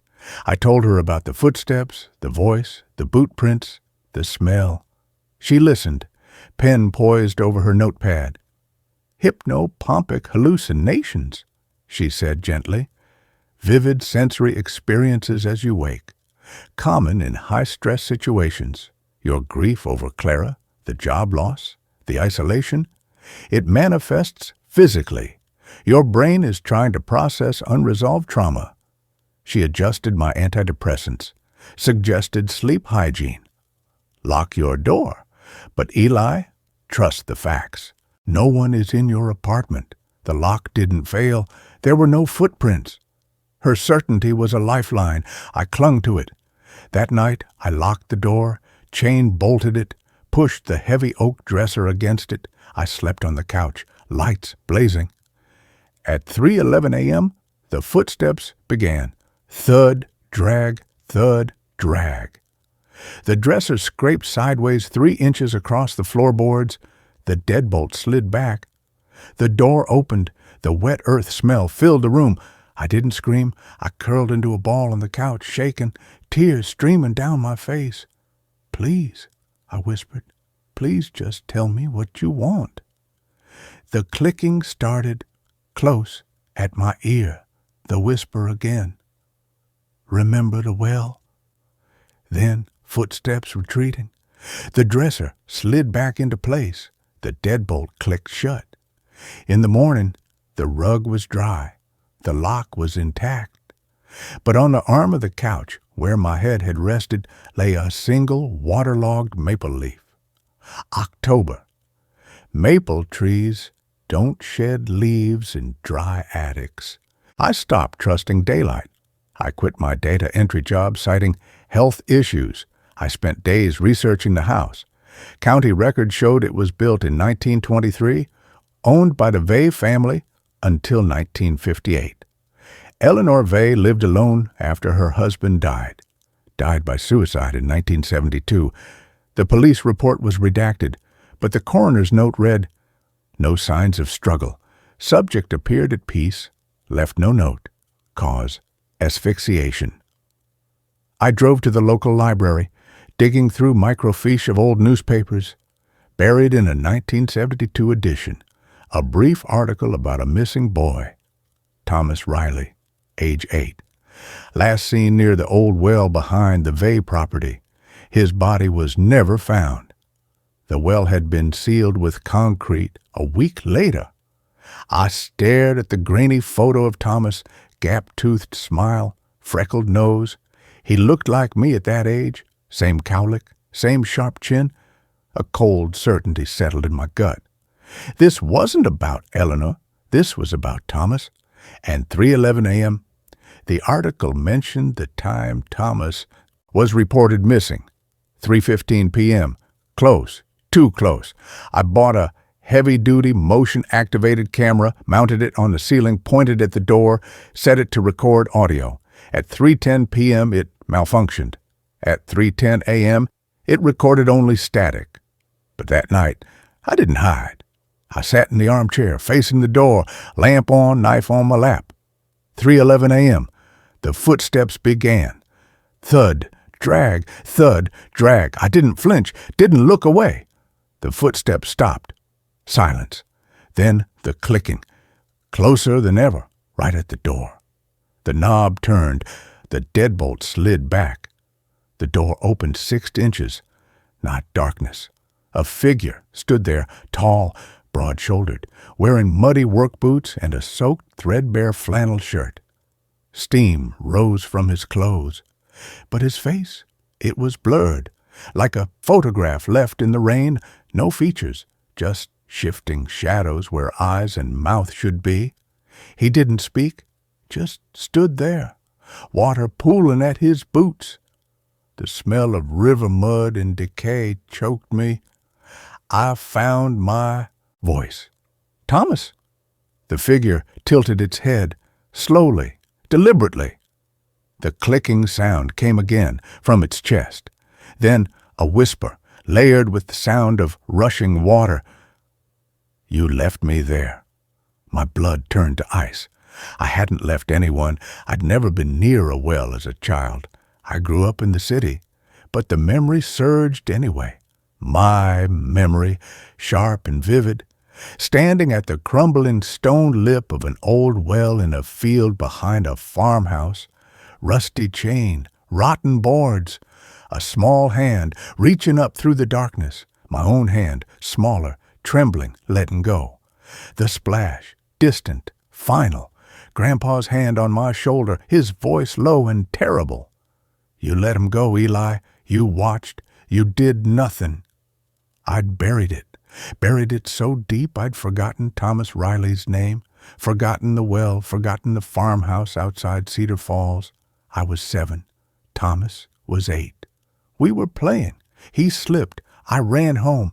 I never told anyone, not even Clara. "It wasn't my fault," I choked out. "I was a child." The figure didn't move. Water dripped from its sleeves. Plink, plink, plink. On the floorboards. The whisper came again, wetter now. "You remember now, the well is dry, but the water waits for you." The door slammed shut. The deadbolt slid home. I was alone, but the floor was soaked. And in the center of the puddle, a small rusted toy soldier floated on its back. Thomas's favorite. I'd given it to him the day he vanished. I hadn't thought of it in 30 years. I called Clara. Her voice was cautious. "Eli, what's wrong?" I told her everything, the footsteps, the figure, the well, Thomas Riley. She was silent for a long time. "Eli, there was no Thomas Riley. No, well, you grew up in Chicago. Your parents died in a car crash when you were 10. You lived with your aunt. You've never been to Cedar Falls." Her voice softened. "This is the dissociation Dr. Evans warned about. The trauma of my leaving. It's rewriting your childhood, creating false memories to explain the pain. She sounded so sure, so reasonable. I looked down at the toy soldier on my palm, real, cold, heavy. "Clara," I whispered, "what was the name of my goldfish when I was 6? A pause. "Eli, you never had a goldfish. You're allergic." I hung up. The toy soldier had vanished. Only a damp spot remained on my palm. That night, I didn't lock the door. I left it open. I sat in the armchair, waiting. 3:11 a.m. The footsteps began. Thud, drag, but they didn't stop at my door. They passed it, continued up the narrow stairs to the sealed attic hatch. The one Finch said was structurally unsound. The footsteps stopped above me. Silence. Then the sound of scratching, slow, deliberate, like fingernails on wood. I stood slowly, heart pounding, climbed the stairs. The attic door was closed. The padlock hung open. I pushed it. Moonlight streamed through the grimy window, illuminating dust, motes dancing in the air, hand footprints, muddy boot prints leading from the door to the far wall, where the wallpaper was torn away, revealing old, water-stained plaster. Scratched into the plaster, deep and jagged, were words. He watched me fall. He did not call for help. He left me in the dark. Beneath it, a child's drawing in charcoal, 2 stick figures at a well, one falling, one running away. My breath caught. I reached out to touch the scratches. The plaster was cold, wet, and on the wall beside the words, a new message was forming, not scratched. Bleeding, dark red letters welling up from the plaster like tears. You remembered. Now it is your turn to wait. I ran downstairs, slammed my apartment door, locked it, chain-bolted it, pushed the dresser against it. I sat on the floor with my back to the door, knife in hand, lamp extinguished. The room was pitch black. I counted the seconds. 3:11 a.m. The footsteps began, but not on the stairs. Inside my apartment. Thud, drag, thud, drag. Coming from a corner near the window, I fumbled for the lamp switch. Light flooded the room. Empty. But the smell of river mud filled the air, and on the floor, leading from the window to where I sat, were the muddy boot prints, size 11, fresh. They stopped inches from my knees. The clicking started, not at the door, at my ear, the whisper, wet and close. The well is deep, Eli, but your bones are deeper. Lie down, rest. I will keep watch. I dropped the knife, curled into a ball, sobbing, "Why me? Why now?" The whisper sighed, a sound like water draining. You forgot. The forgetting calls to the forgotten. The well remembers what you buried, and the dead do not forgive silence. The footsteps retreated. Out the window, the locked window. I didn't check. I just sat in the dark, listening to the drip of water on the floorboards. Plink, plink, plink, like a slow heartbeat. I stopped fighting it. I stopped calling Dr. Evans. I stopped answering Finch's knocks about the rent. I bought a new lock, a flimsy one. I left the door unlocked every night. I sat in the armchair facing the door, a cup of cold tea on the table beside me, waiting. 3:11 a.m. The footsteps began. Thud, drag, thud, drag. They stopped outside. The door opened. No smell of mud now, just the scent of old paper and dust. The figure stood in the doorway, still blurred, still shifting, but the clicking was gone. The whisper was calm, familiar. You're ready, it said. Not Thomas's voice, my own voice, but older, wiser, sad. I nodded. I was ready. Ready to remember, ready to stop running, ready to face the well. It was an accident, I whispered. I was scared. The figure stepped inside. Water pooled around its boots, but it didn't drip. It sat in the armchair opposite me. The moonlight caught its face for a split second, not blurred, my face, but aged, weathered, eyes holding a depth of sorrow I'd buried for decades. It reached out, not to touch me, to take my hand. Its skin was cold, real. "The well isn't a place, Eli," it said softly. "It's the silence after the splash, the space between the moment you let go and the moment you realize you'll carry it forever. I am that silence. I am what you buried." Its grip tightened. "You don't have to carry it alone anymore." I didn't pull away. I let the cold seep into my bones, let the memories flood back. The well's dark mouth, Thomas's hand slipping from mine, the weight of the secret pressing down for 30 years. The grief wasn't sharp anymore. It was a dull, constant ache, a companion. The figure stood, took my hand. "Come," it said. "It's time to go home." I followed it to the door. The stairs waited. Not the narrow, carpeted stairs to the second floor. A stone staircase, slick with moisture, spiraling down into darkness. The smell of damp earth rose from the depths. The figure led me down, step by step. The air grew colder, colder. At the bottom, a small, still pool reflected the faint moonlight from above.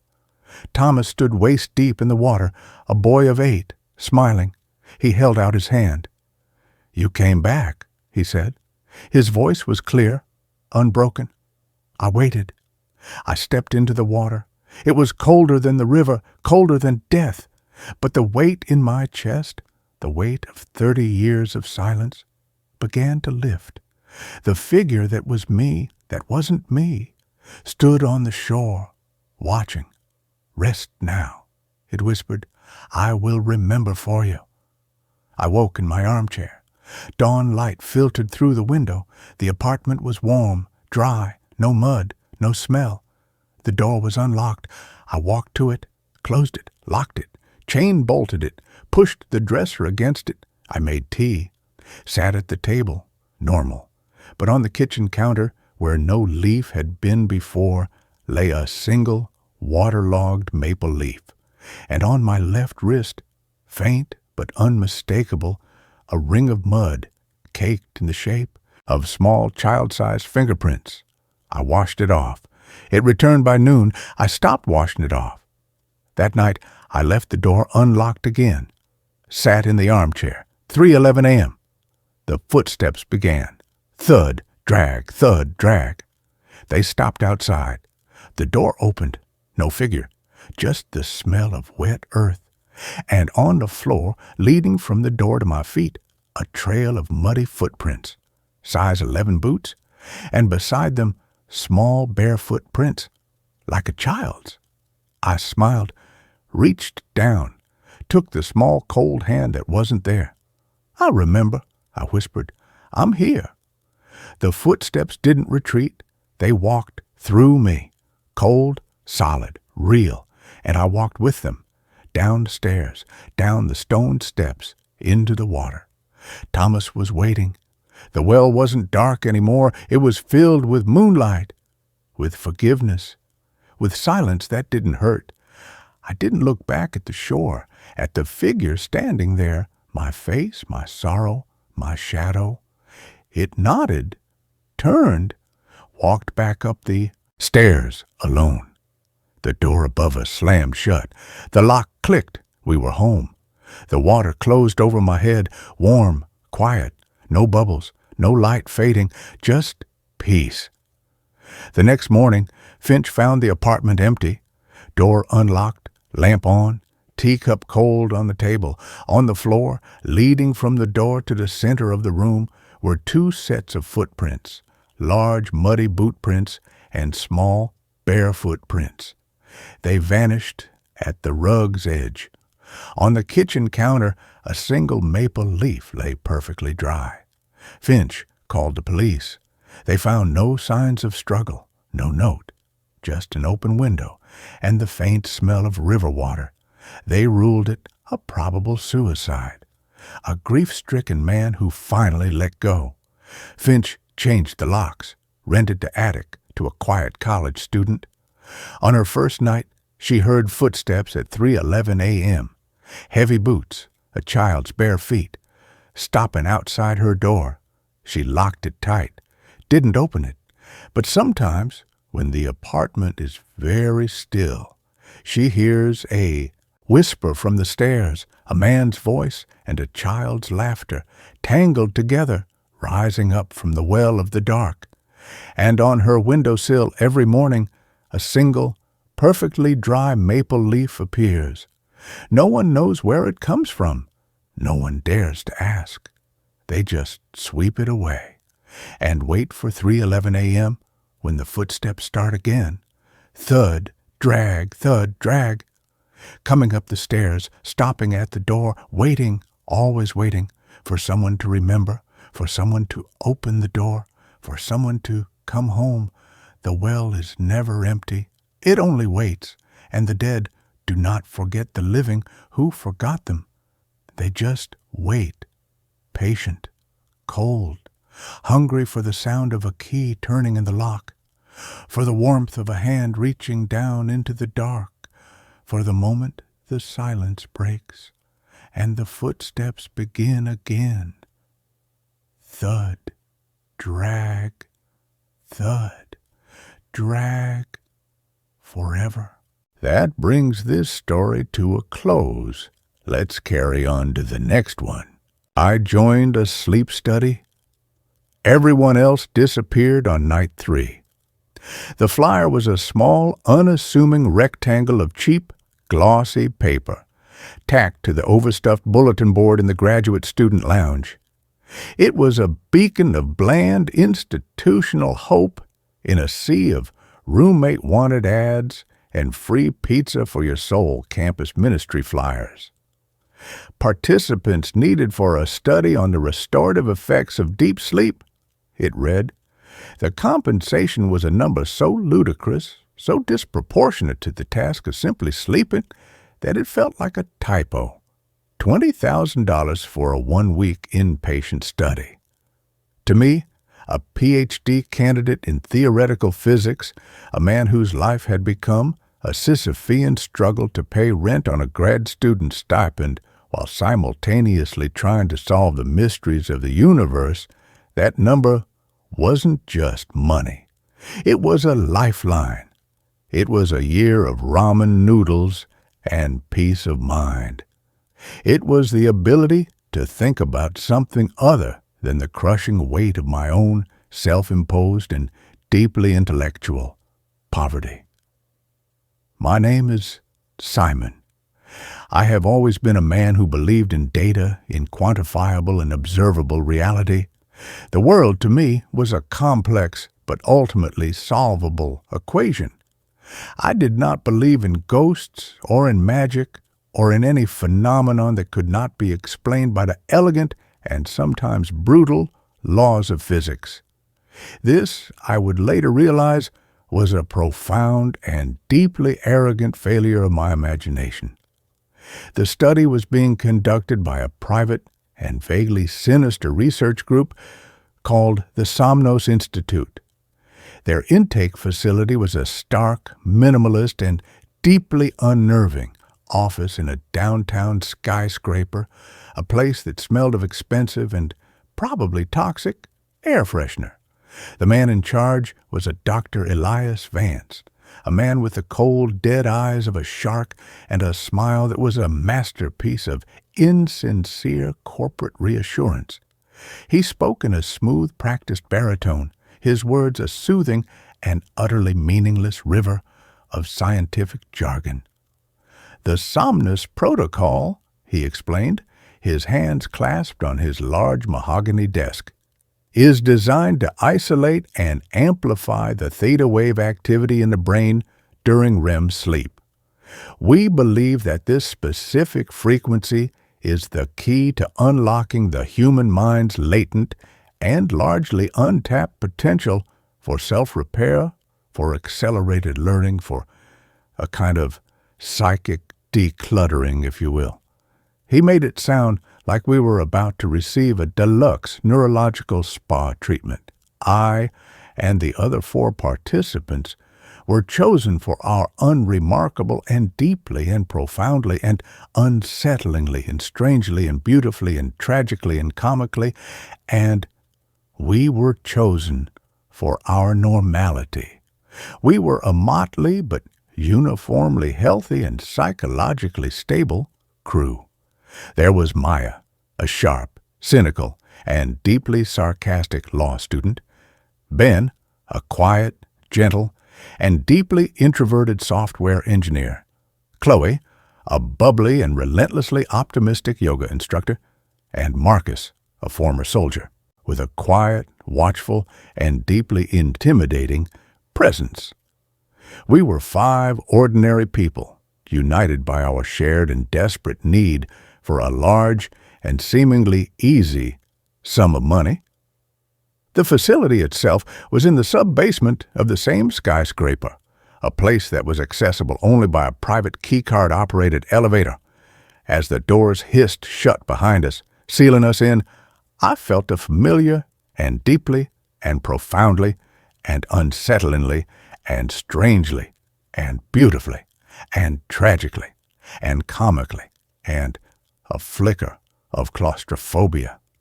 The facility was a self-contained and windowless world of soft, ambient lighting, recycled and slightly metallic-tasting air, and a profound and deeply and profoundly and unsettlingly and strangely and beautifully and tragically and comically and a silence that was not the absence of noise, but the presence of a powerful and deeply and profoundly and unsettlingly and strangely and beautifully and tragically and comically, and it was a controlled silence.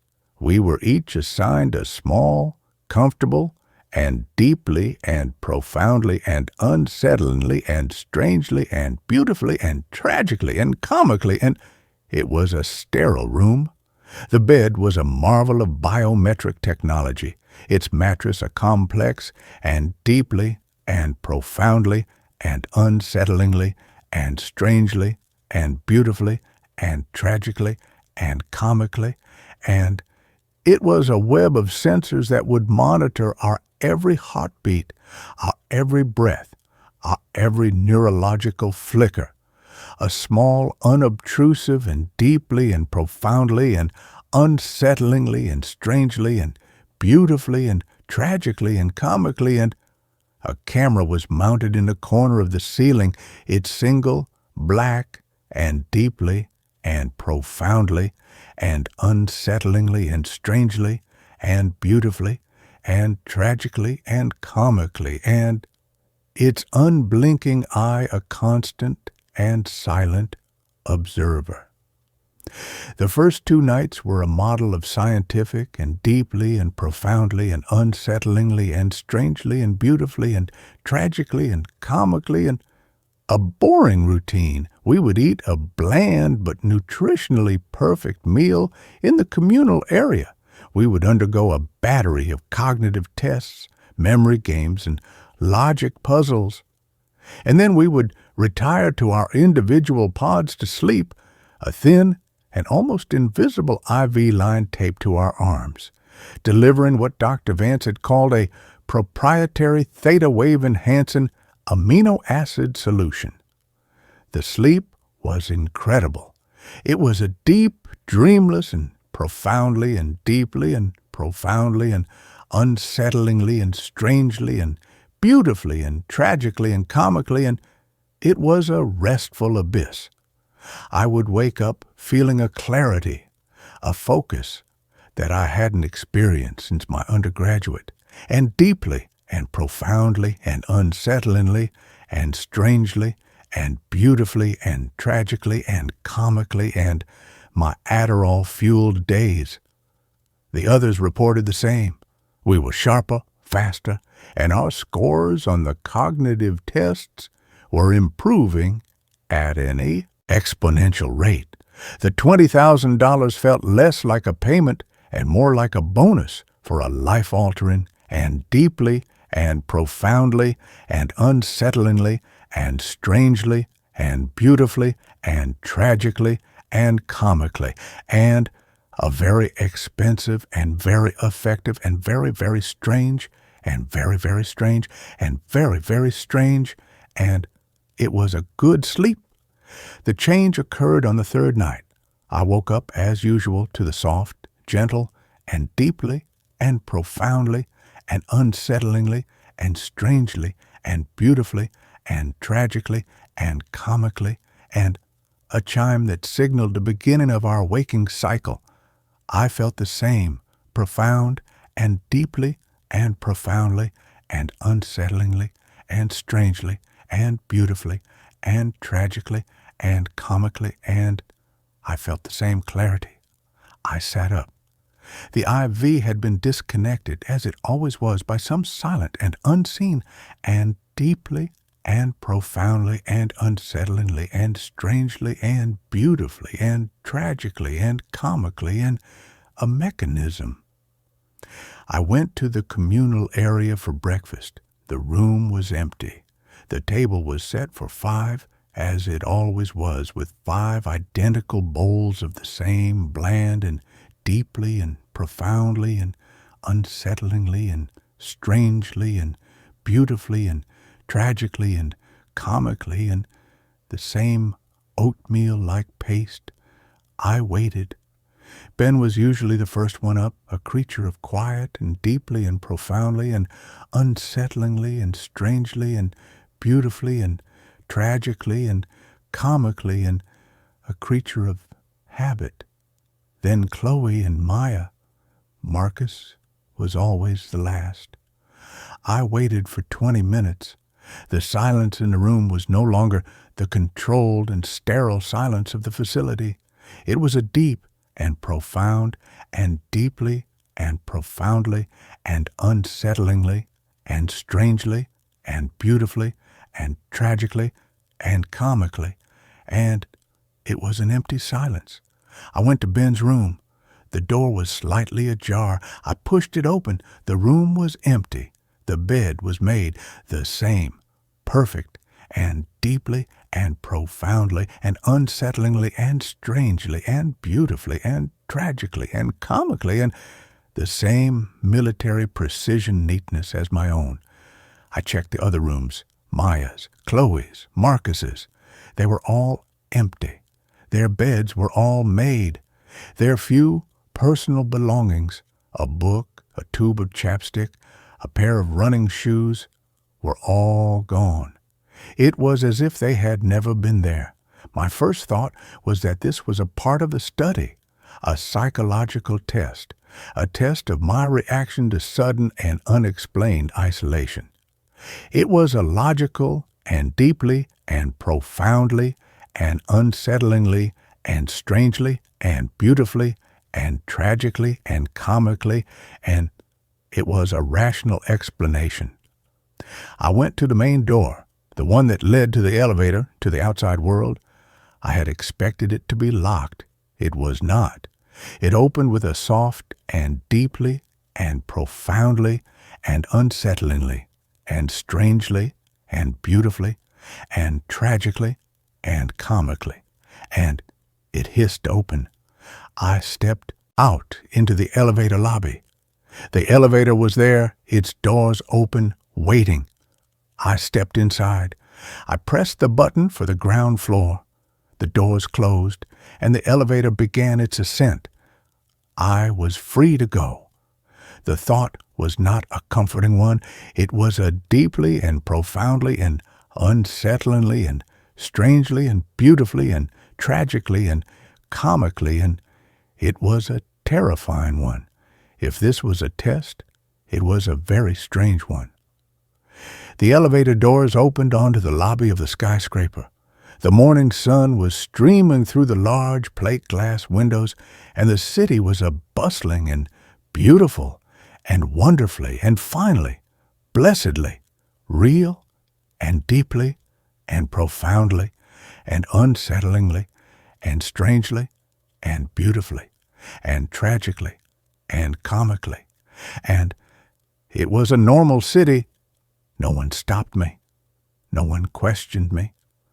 I walked out of the building and onto the street. The air was cool, and it smelled of exhaust fumes and roasted nuts and the thousand other beautiful and wonderful, and finally, blessedly, real and deeply and profoundly and unsettlingly and strangely and beautifully and tragically and comically and the smells of life. I was free. The $20,000 had been wired to my account that morning as promised. The study was over. I was a free and very rich man. But the others, where were the others? I went to the police. I tried to explain.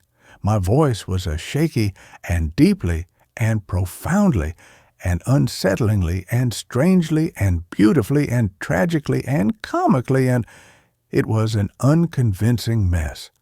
4 missing people from a secret and vaguely sinister sleep study.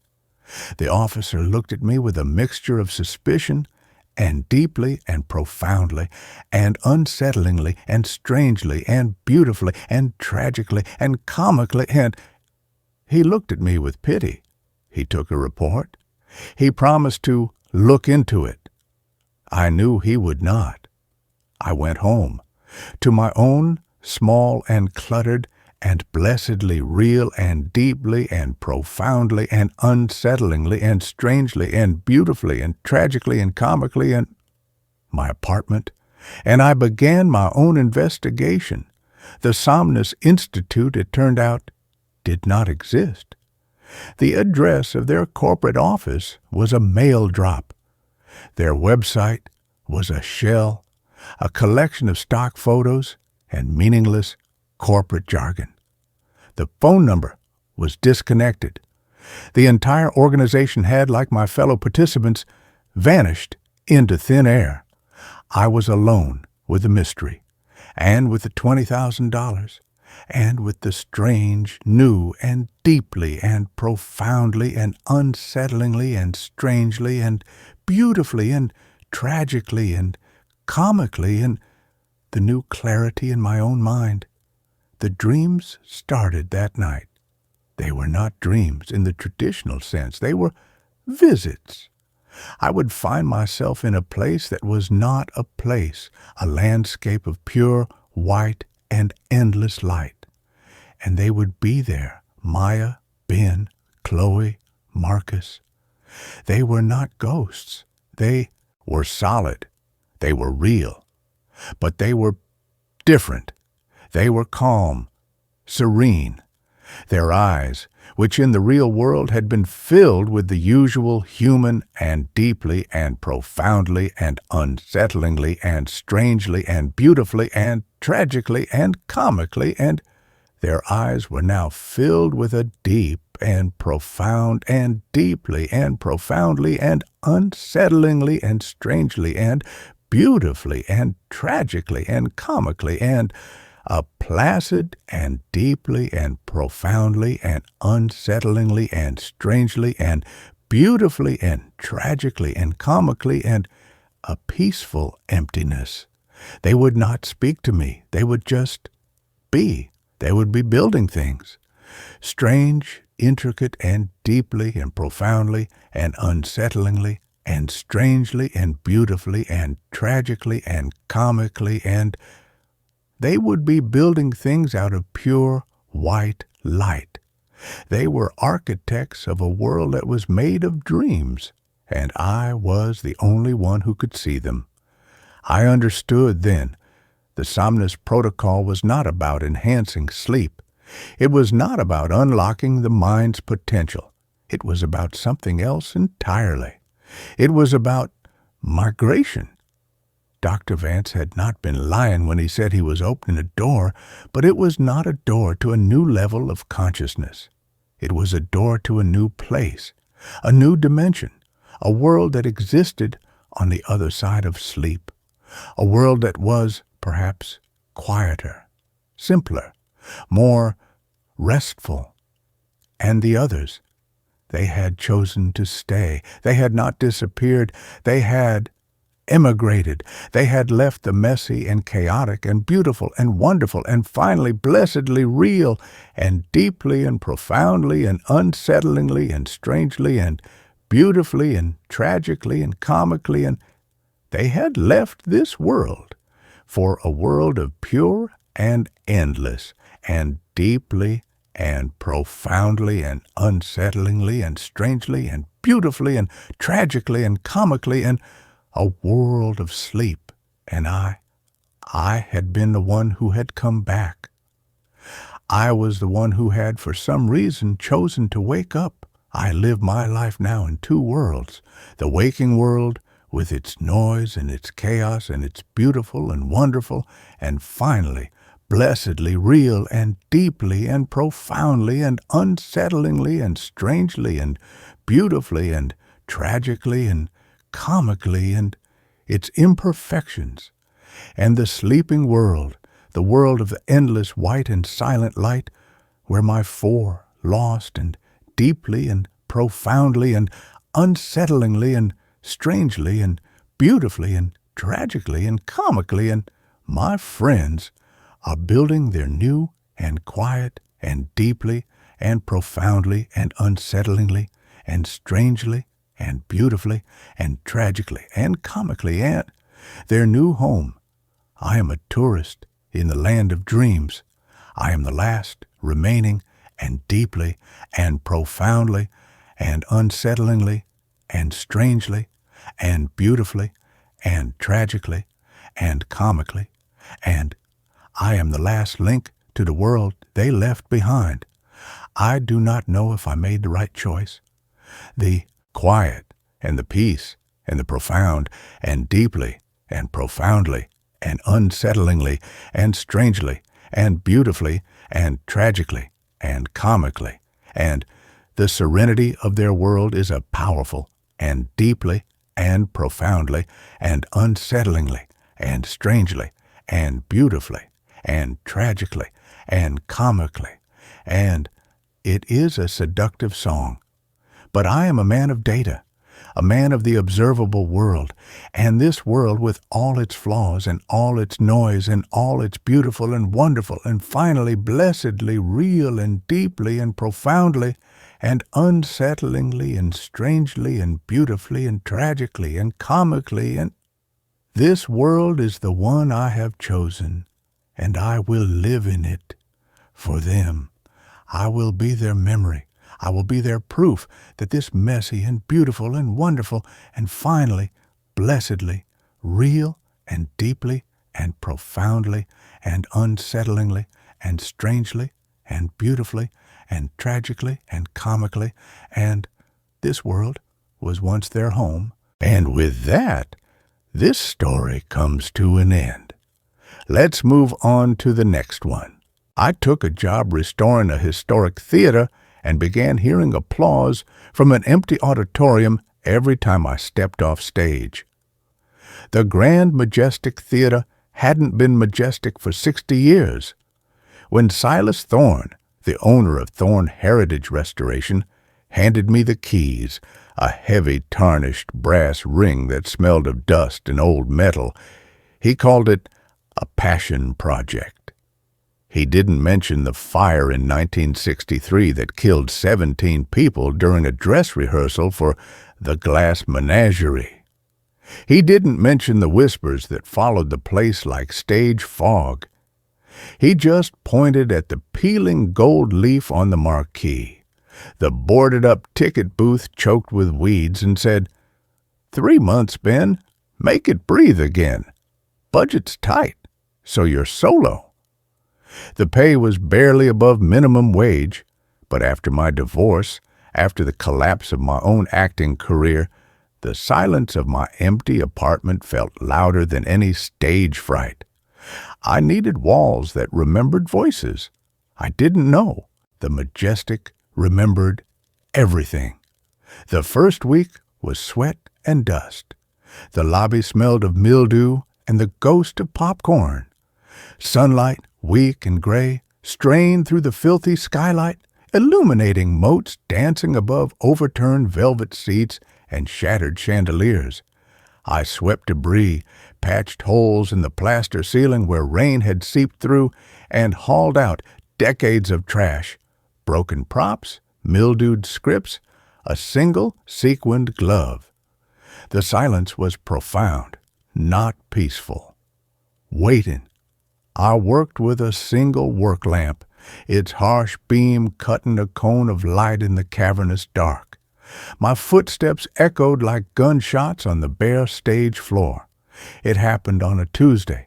I'd been sanding splintered wood on the stage left wing, the rasp of my tool only sound in the dead air. Sweat stung my eyes. I wiped my brow with my sleeve, stepped off the stage into the shadowed wings, and reached for my water bottle. That's when I heard it. A single, slow clap. Clap, clap, clap. From the center of the empty auditorium, I froze, sandpaper gritting between my fingers, my heart hammered against my ribs. I swung the work lamp toward the rows of shrouded seats. Nothing. Dust motes danced in the beam. The silence rushed back, thick and heavy. I told myself it was the settling of old timbers, a loose pipe. My imagination starved for human sound, but it happened again that night, and the next. Always when I stepped off stage, never while I was on it. A slow, deliberate applause, 3 claps, sometimes 5, always measured, always from the dead center of the house, where the best seats would have been. I started timing my exits. I'd finish a task on stage, pause at the edge, and wait. Silence. Then, the moment my boot touched the wing floorboards, clap, clap, clap, like clockwork, like a cue. I began leaving the work lamp trained on the auditorium as I worked, its beam a feeble barrier against the dark. The clapping never came when the light was on the seats, only in the shadows, only when I stepped down. I asked Silas about the theater's history during a supply run. He avoided my eyes, fiddling with invoices in his cluttered office. "Tragic business, the fire," he muttered. "Electrical fault," they said. But the old-timers, they blamed the show. The glass menagerie. Too much sadness in the script angered the spirits. He forced a chuckle. "Stage superstition. Nonsense. Just fix the plaster, Ben. The past stays buried." He handed me a box of copper wiring, his fingers trembling slightly. "And Ben, don't go up to the balcony. Rotted through. Unsafe." That night, I went to the balcony anyway. The stairs were narrow, the wood groaning under my weight. The balcony level was a tomb, cobwebs draped like funeral veils over velvet chairs, dust thick as snow on the ornate railings. In the far corner, half hidden under a moth-eaten curtain, I found a trunk. Not Thorn's. Older, its lock was rusted shut, but the wood was soft with rot. I pried it open with my pry bar. Inside, wrapped in oilcloth, was a stack of playbills. The Glass Menagerie, November 12th, 1963. The cast list was typed neatly at the bottom, and beside it in faded blue ink, handwritten notes. Eleanor Vance, Laura, Stanley Briggs, Tom, Martha Clay, Amanda, James Finch, Gentleman Caller. My breath caught. Eleanor Vance.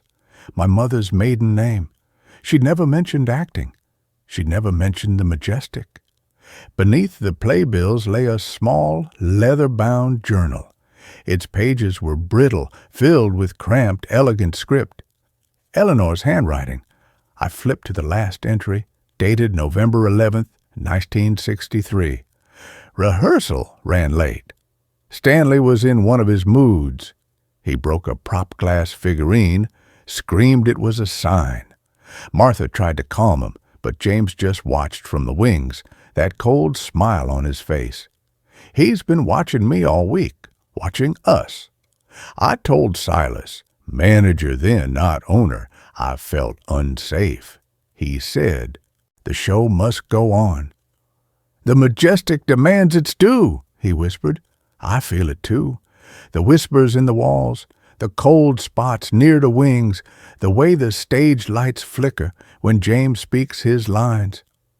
Something is hungry here. It doesn't just want applause, it wants us. I won't step off stage tomorrow. I'll stay on, where the light is." I dropped the journal, the date, November 12th, the fire. My mother would have been 22. I'd never known my grandparents. My mother never spoke of her family. She died when I was 10, a quiet woman who flinched at sudden noises, who refused to set foot in any theater. "Bad memories," she'd say, her eyes distant. I'd thought it was about my father leaving. Now I knew. She'd run from this place, and it had found me anyway. The next night, the applause changed. I'd been repairing a broken seat in the orchestra section, my back to the stage. I finished, wiped my hands, and walked back across the stage to the wings as my foot touched the wing floorboards. Clap, clap, clap, clap, clap. Faster this time, hungrier. Then a new sound beneath it, a low murmur, not words, a chorus of sighs, like an audience shifting in their seats, rustling programs.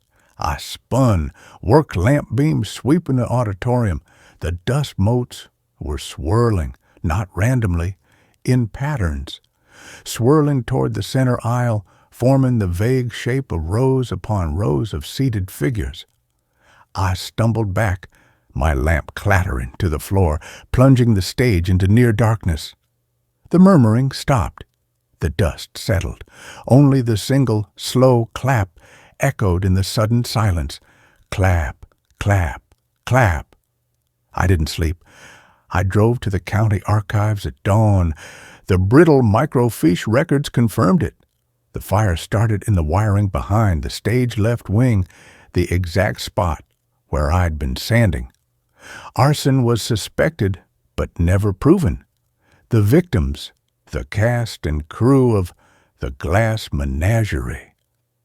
Stanley Briggs, the volatile lead, was never found. His body wasn't among the recovered remains. And Eleanor Vance, listed as missing, presumed dead. But the final line of the report chilled me.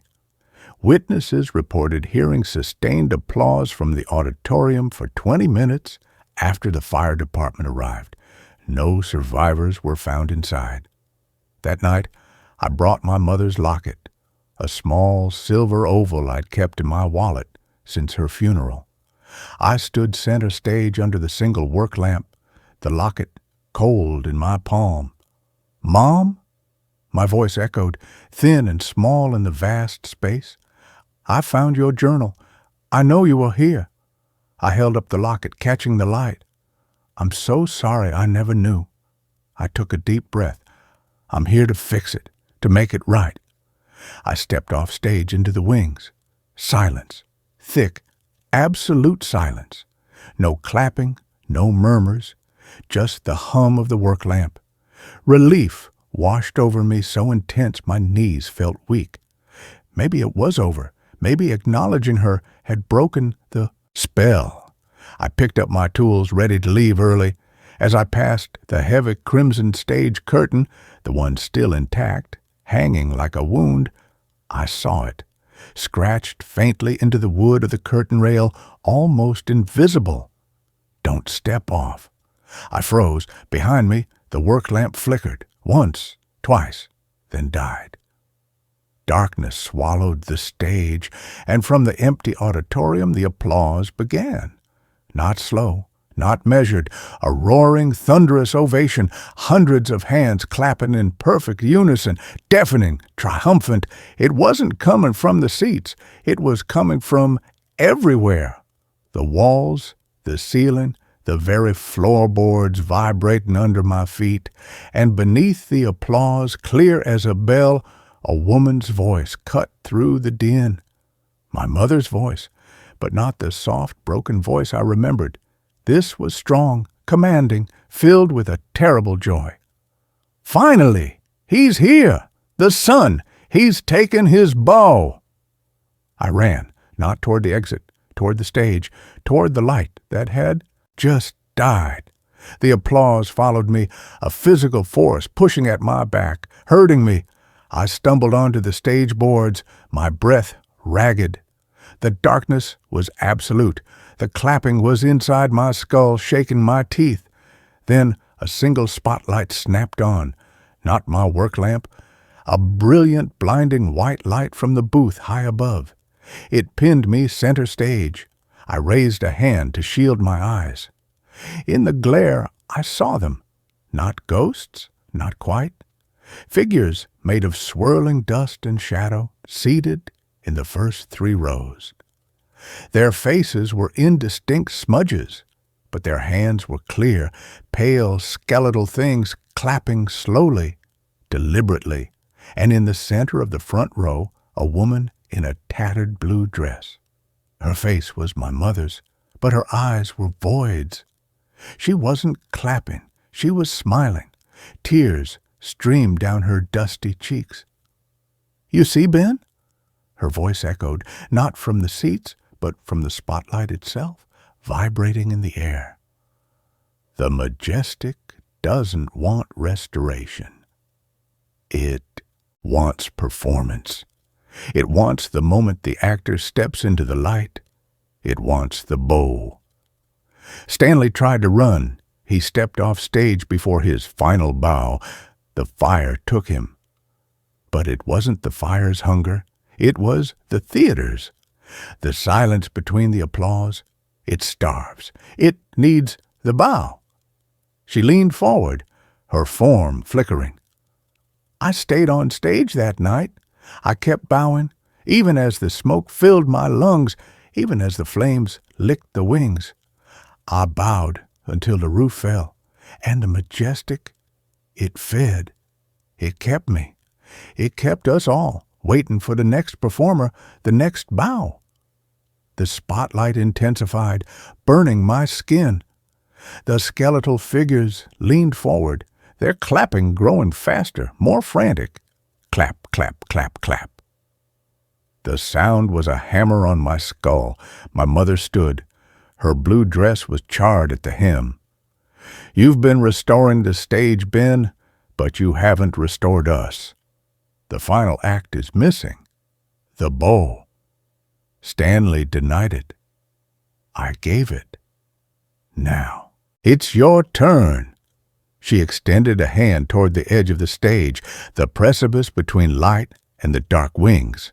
"Step off, just once, a proper bow, and a hunger will end for all of us." Terror locked my limbs. I remembered the journal. I won't step off stage tomorrow. She'd known. She'd stayed in the light, and it had consumed her anyway. This wasn't salvation. It was a trap. "No," I whispered, my voice cracking. "I won't." The spotlight flared blinding white. The applause became a shriek, 1,000 voices screamed in unison. The dust figures surged forward, not walking, but flowing. Up the aisles, their skeletal hands reaching, the temperature plummeted, my breath fogged in the beam, my mother's face contorted, the smile twisting into a rictus of rage.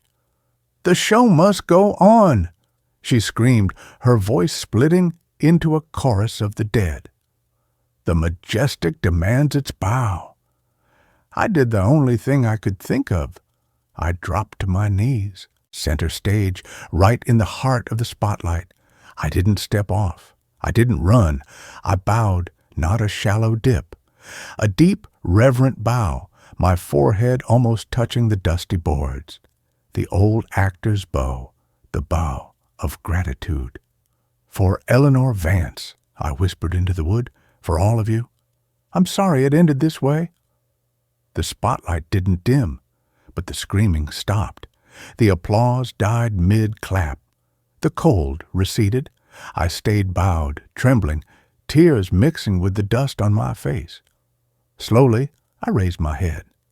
The auditorium was empty, truly empty. No dust figures, no mother, just rows of shrouded chairs under the single steady beam of my work lamp, which had flickered back on. The air smelled only of dust and old wood. I stood on shaky legs. My knees ached. In the center of the front row, where my mother had stood, lay a single object. I walked down the aisle, my footsteps echoing normally now. I picked it up, a small charred piece of blue fabric from a dress, tucked it into my pocket, next to my mother's locket. I finished the restoration. Silas Thorne was stunned. "You did it in 6 weeks. The Majestic's breathing again."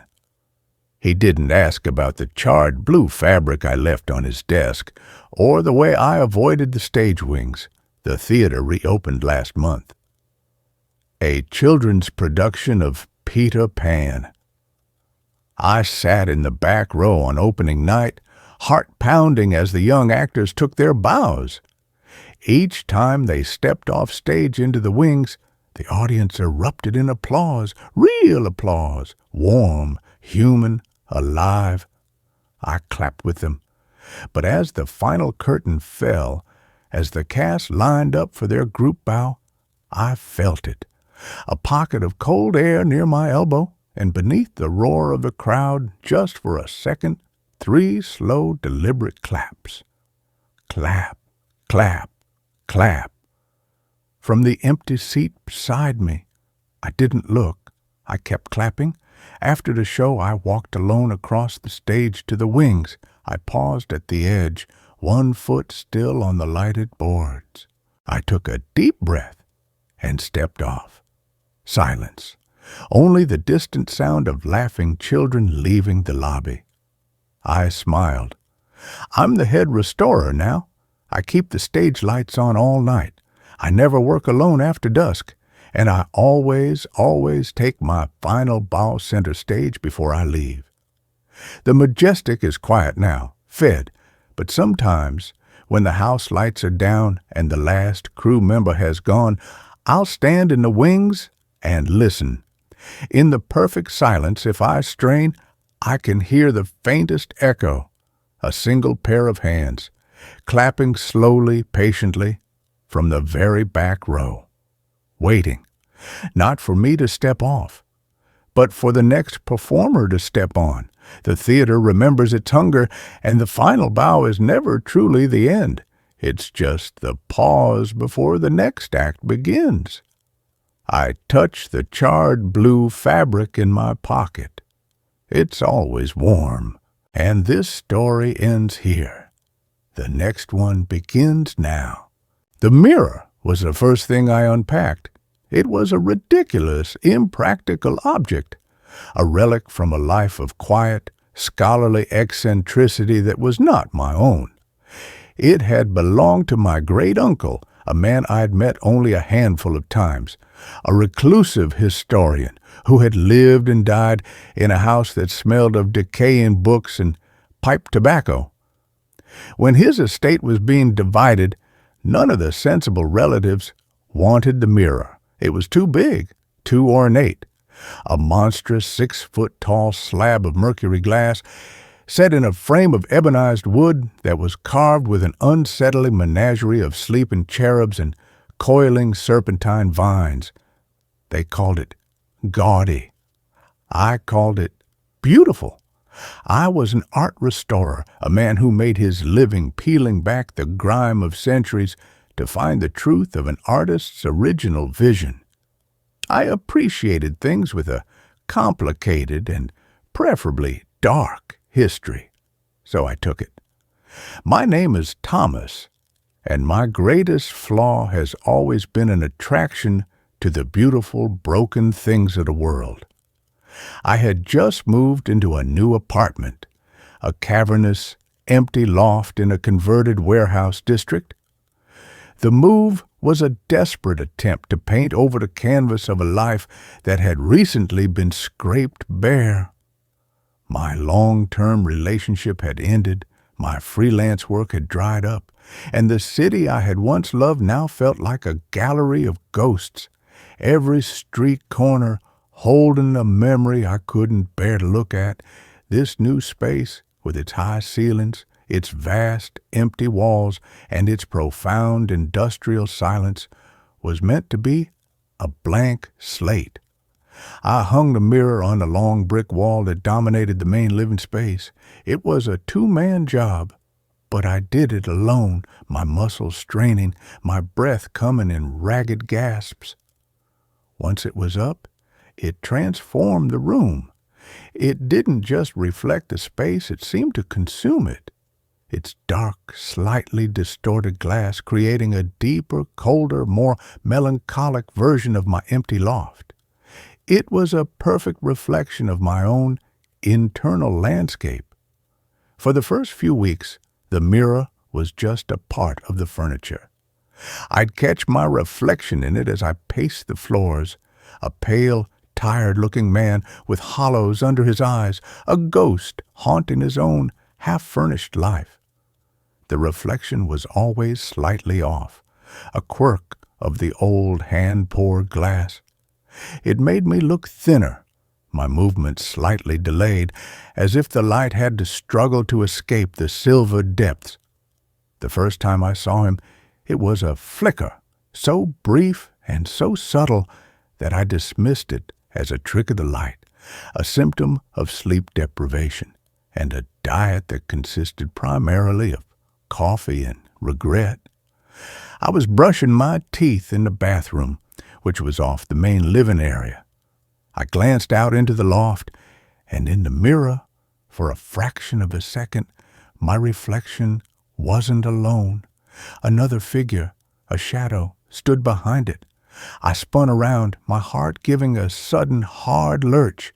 The loft was empty. I looked back at the mirror. My own solitary, haggard reflection stared back. A migraine aura, I told myself, a retinal floater. The rational mind is a masterful storyteller, and it will weave the most elaborate fictions to avoid a single, terrifying truth. The next night, it happened again. I was standing in front of the mirror, my tie half done, preparing for a gallery opening I had no desire to attend. I was practicing my everything is fine smile, a pained, unnatural grimace. And then my reflection smile became real. It was a slow, easy, confident grin, the kind of smile I hadn't been able to produce in years. As I watched, frozen, my own face a mask of slack-jawed shock, my reflection raised its right hand and adjusted its own perfectly knotted tie. My own hand was still frozen at my sides. The moment lasted for a single heart-stopping second, and then the reflection was mine again, a perfect, synchronous mimic of my own horrified expression. I didn't go to the gallery. I spent the night on my sofa, the lights on, staring at the mirror, which hung on the far wall like a dark, dormant portal. The sleepwalker's logic of the first night, the tricks of the light, the tired mind, was gone, replaced by a cold, sharp, and deeply unsettling certainty. There was someone else in the mirror, and he looked exactly like me. I am an only child. I have never had a brother, let alone a twin. The scientific, rational part of my brain, the part that understood the precise chemical composition of 17th century oil paints, scrambled for an explanation.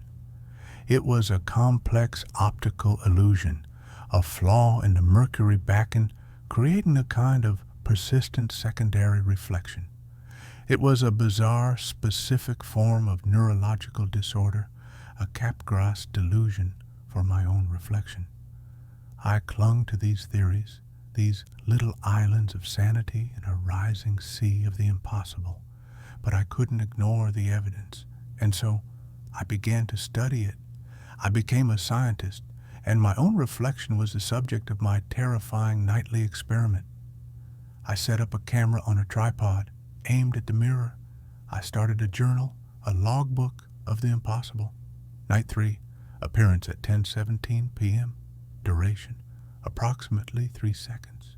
The secondary reflection, I'm calling him Tom for the sake of clarity, materialized while I was turning away from the mirror. In the recording, my body turns, but the reflection of Tom remains facing forward for a full 3 seconds before it vanishes. It did not move, it just watched. Night 4, appearance at 11:02 p.m., duration 5 seconds. I was standing perfectly still, staring into the mirror. Tom appeared. He was a perfect mimic for the first 2 seconds, and then he blinked.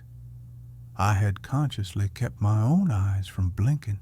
He blinked twice, a slow, deliberate gesture. The recording is clear. It is not my imagination. Night 5, appearance at 9:45 p.m., duration 8 seconds. This was the most significant event yet. Tom's appearance is becoming clearer, more solid. Tonight, I noticed a difference in our faces. The dark circles under my eyes were absent from his. The small, worried crease between my eyebrows was gone. He looked rested, healthier. He looked like me from before. Before everything, the pattern was undeniable. Every night, his appearance lasted a few seconds longer. The progression was slow, methodical, as deliberate and certain as the turning of the earth. He was not a random glitch. He was a presence, a consciousness, and he was growing stronger, solidifying his existence in the silvered world behind the glass. My loft, my blank slate, became my prison. I was too terrified to leave for long periods of time, but I was also too terrified to be there. I became a creature of the daylight, doing my work, my errands, in a frantic, sunlit haze. But as dusk began to fall, a deep, primal dread would settle in my bones. I would find myself drawn to the mirror, a moth to a flame that I knew was going to incinerate my sanity. The nightly appearances became the one fixed point in my disintegrating life. I had to understand the mirror. It was the source. I went back to the lawyer who had handled my great-uncle's estate and asked for his personal effects. I was given a single, dusty cardboard box of journals and letters. I spent the next week of my life hunched over my kitchen table, a modern-day Jonathan Harker, sifting through the brittle, yellowed pages of my great-uncle Henry's life. The faint, sweet smell of his pipe tobacco, a ghostly, constant companion.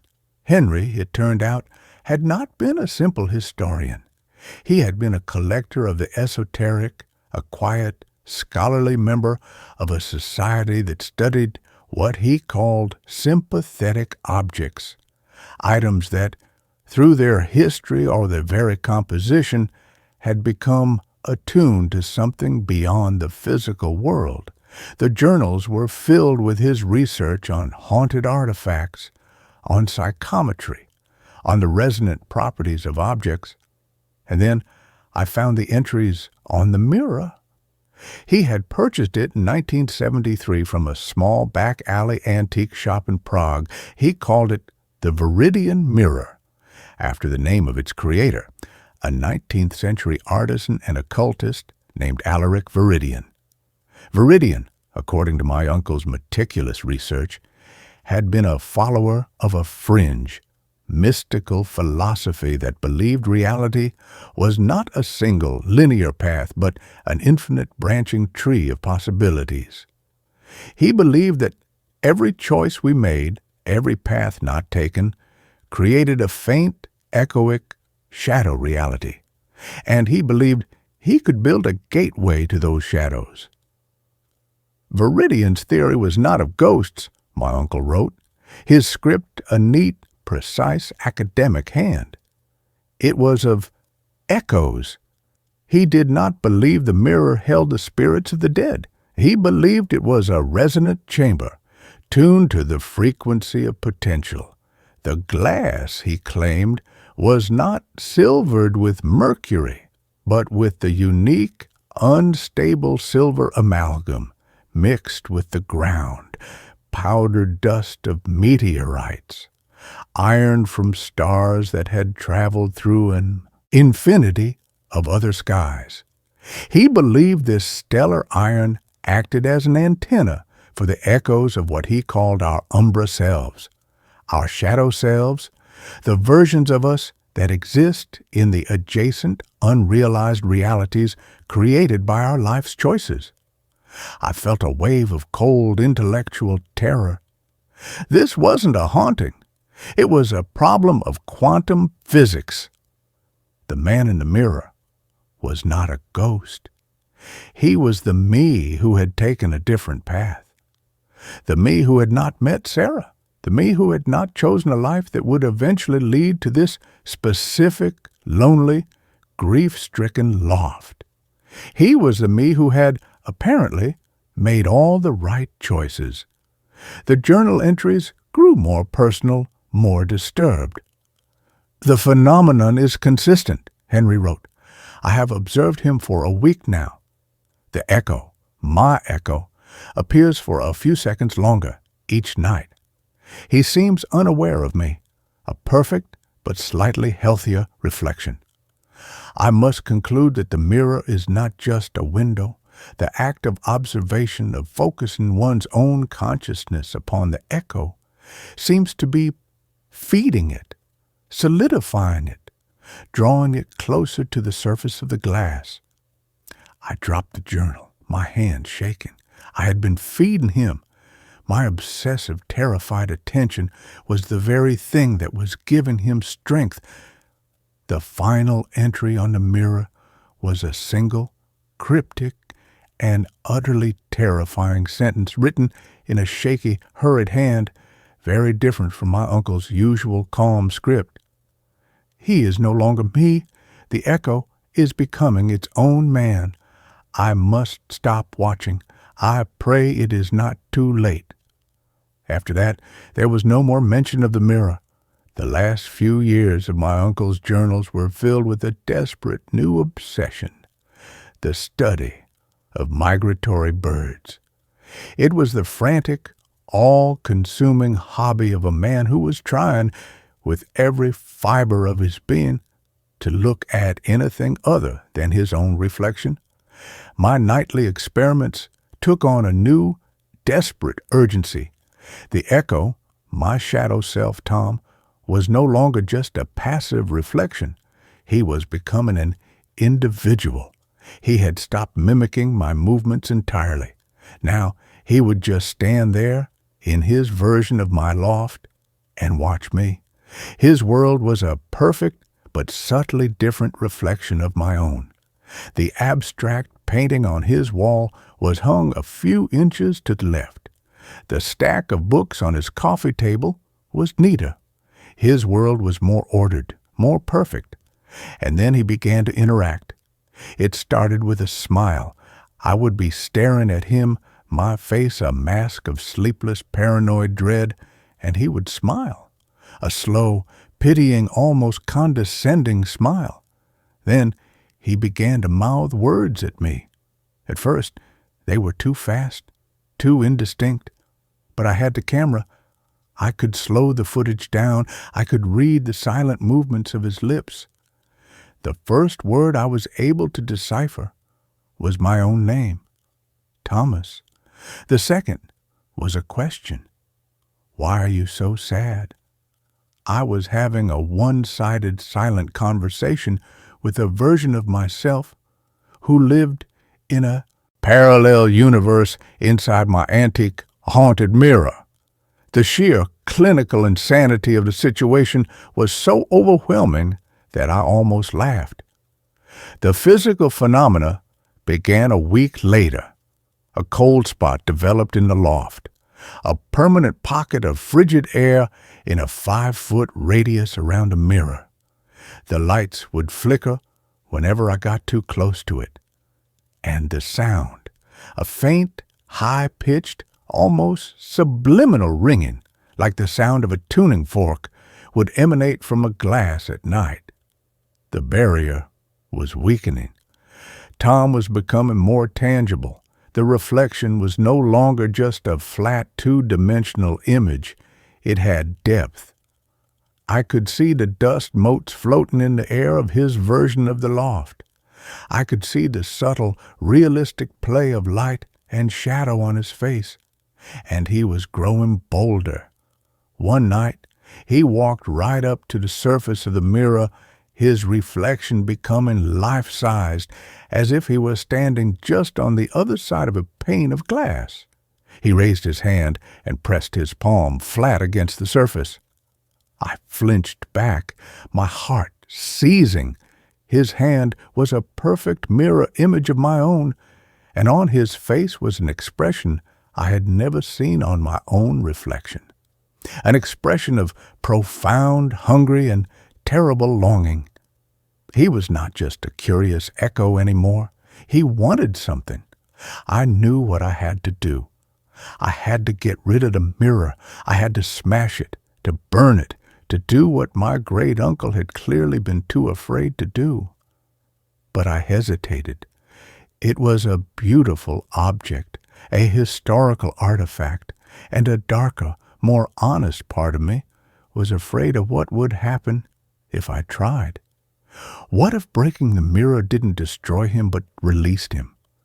My hesitation was my undoing. The night he finally spoke, the sound was not a voice but a thought implanted directly into my mind. I was lying on my sofa, feigning sleep, watching him on the live feed from the camera on my laptop.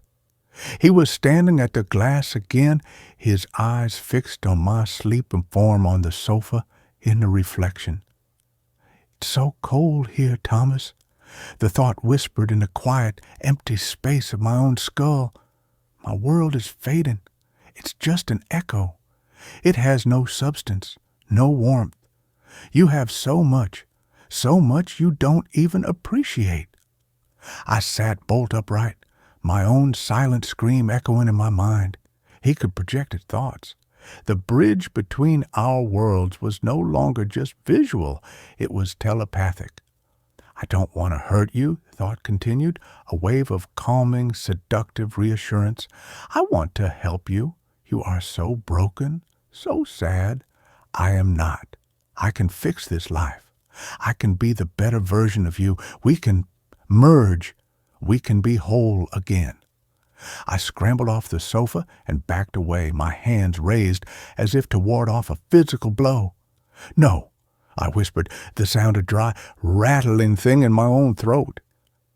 "It doesn't have to be a fight," he projected, and this time his thought was tinged with a cold, sharp edge of impatience. "But I am getting stronger, and this world is so much brighter, so much more real.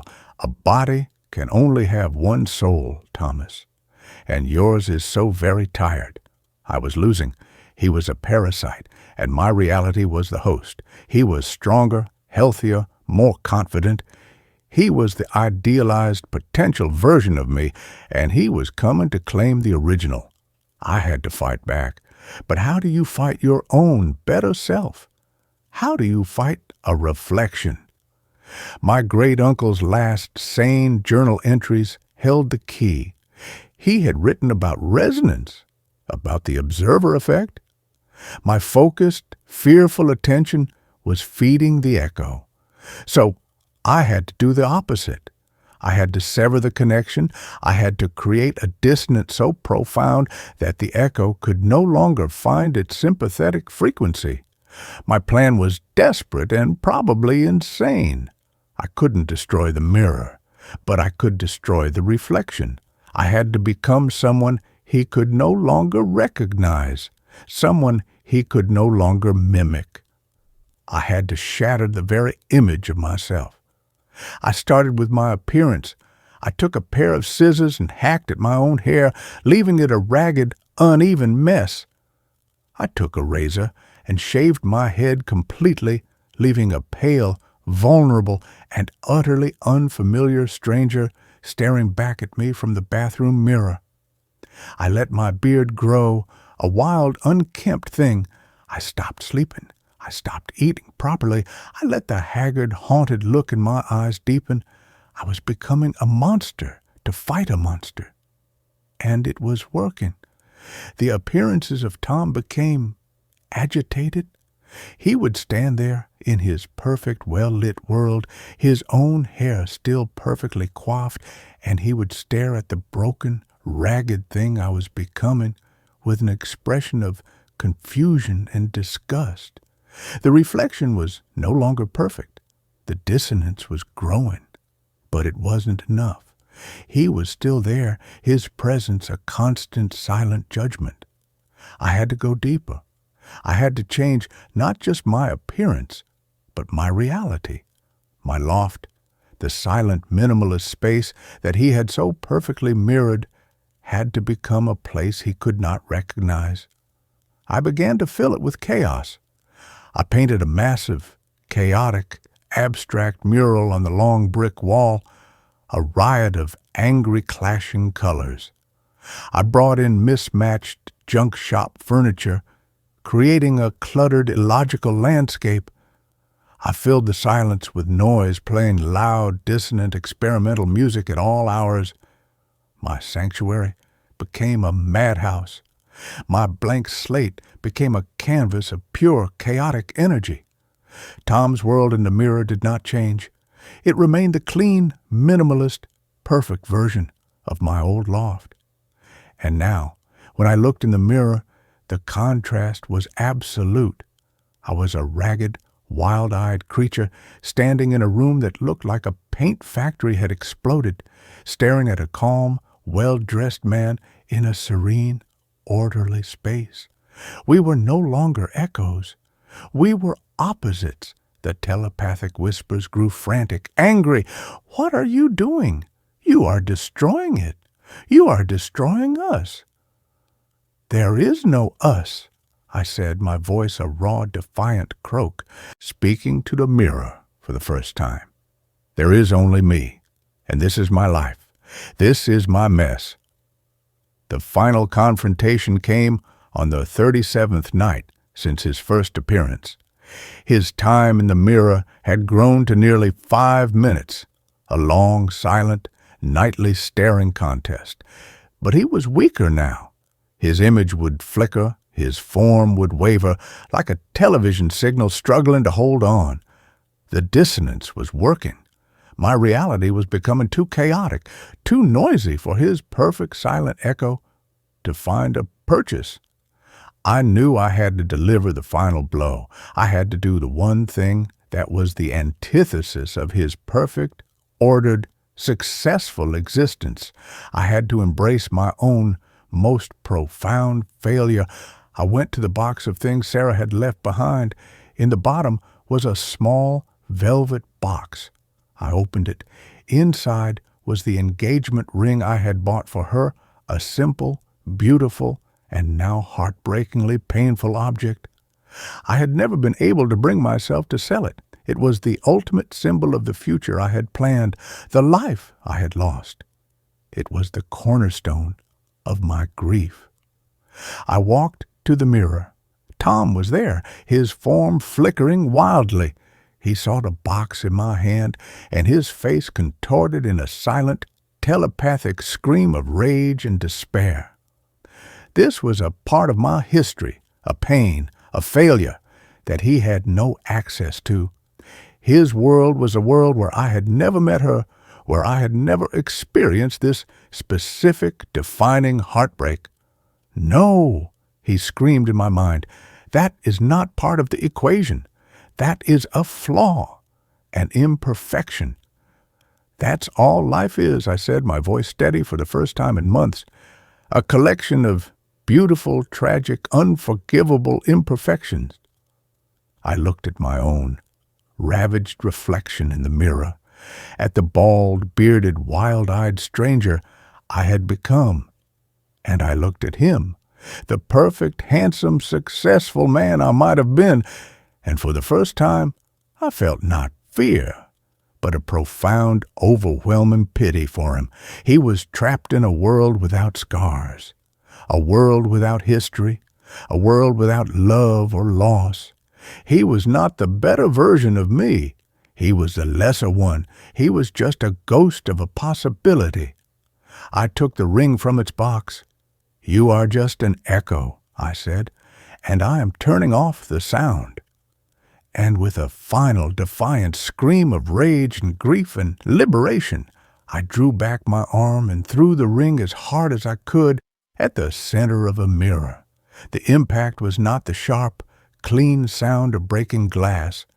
It was a deep, resonant, bell-like bong, a sound that seemed to shake the very foundations of the building. A spiderweb of black, lightning-like cracks erupted from the point of impact, spreading across the surface of the glass. The image of Tom, of his perfect, silent world, shattered into 1,000 distorting fragments. He gave one final, silent scream, his face a mosaic of agony and disbelief, and then he was gone. The mirror was dark. The cold spot in the room vanished. The high-pitched ringing in my ears faded into a profound, peaceful silence. It was over. I stood there for a long time, my own fractured, broken reflection staring back at me from the shattered glass. I had won. I had fought my own perfect self, and I had won, not by being stronger, but by being more broken. The next day, I took the mirror down. I wrapped it in blankets, a shroud for a dead god, and I carried it to the deepest, most forgotten part of the warehouse basement and left it there, facing the wall. I did not destroy it. It was a part of my history now, a part of my story. I live in the chaos now. My loft is still a mess of clashing colors and mismatched furniture. My hair is starting to grow back in uneven, patchy tufts. I am still a work in progress, a restoration project. I have other mirrors in my apartment now, small, simple, modern ones, and when I look into them, I just see me, a tired, scarred, and beautifully, wonderfully imperfect man. There are no echoes. There are no ghosts. There is just the single, flawed, and finally, blessedly singular reality of my own life, and I have learned that it is more than enough. That brings this story to a close. Let's carry on to the next one. The old woman in my mirror says she used to be me. It started with the eyes, not mine. Not the tired, bloodshot eyes I'd see after another sleepless night, scrolling through job boards, staring at the ceiling, wondering where the last 5 years had vanished. No, this was different. It was the eyes in the bathroom mirror the morning after I moved into the little attic apartment above Mrs. Henderson's bakery. The listing had been vague. Cozy garret, city views, includes utilities.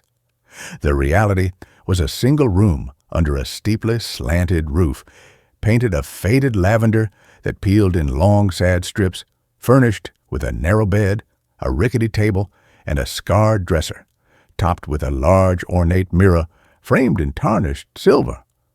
The mirror was the only thing of any character in the place, its surface slightly cloudy, the silvering on the edges darkened with age like old bruises.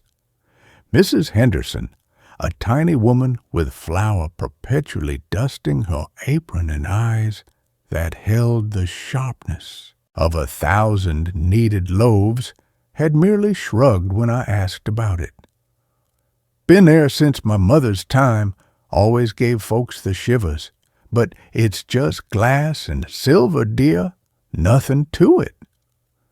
She'd bustled off to her ovens, leaving me alone with the mirror and the unsettling feeling that it was watching me unpack my life, box by box, into this cramped space. That first morning, Bleary-eyed and nursing a cheap coffee from the mug she'd provided, I glanced up at the mirror while brushing my teeth. My reflection stared back. The usual messy bun, the dark circles like smudges of charcoal, the faint lines of worry already etching themselves around my mouth at 28. But for a split second, just as I spat into the sink, the eyes, they weren't mine. They were older, much older, deep-set, hooded by crepey lids, the irises a faded gray-blue, clouded with, what, sorrow? Resignation? And they held a knowingness, a weary depth, that my own eyes, still bright, with flickers of unspent hope despite the grind, could never possess. I blinked, hard. The eyes were mine again, just tired, just stressed.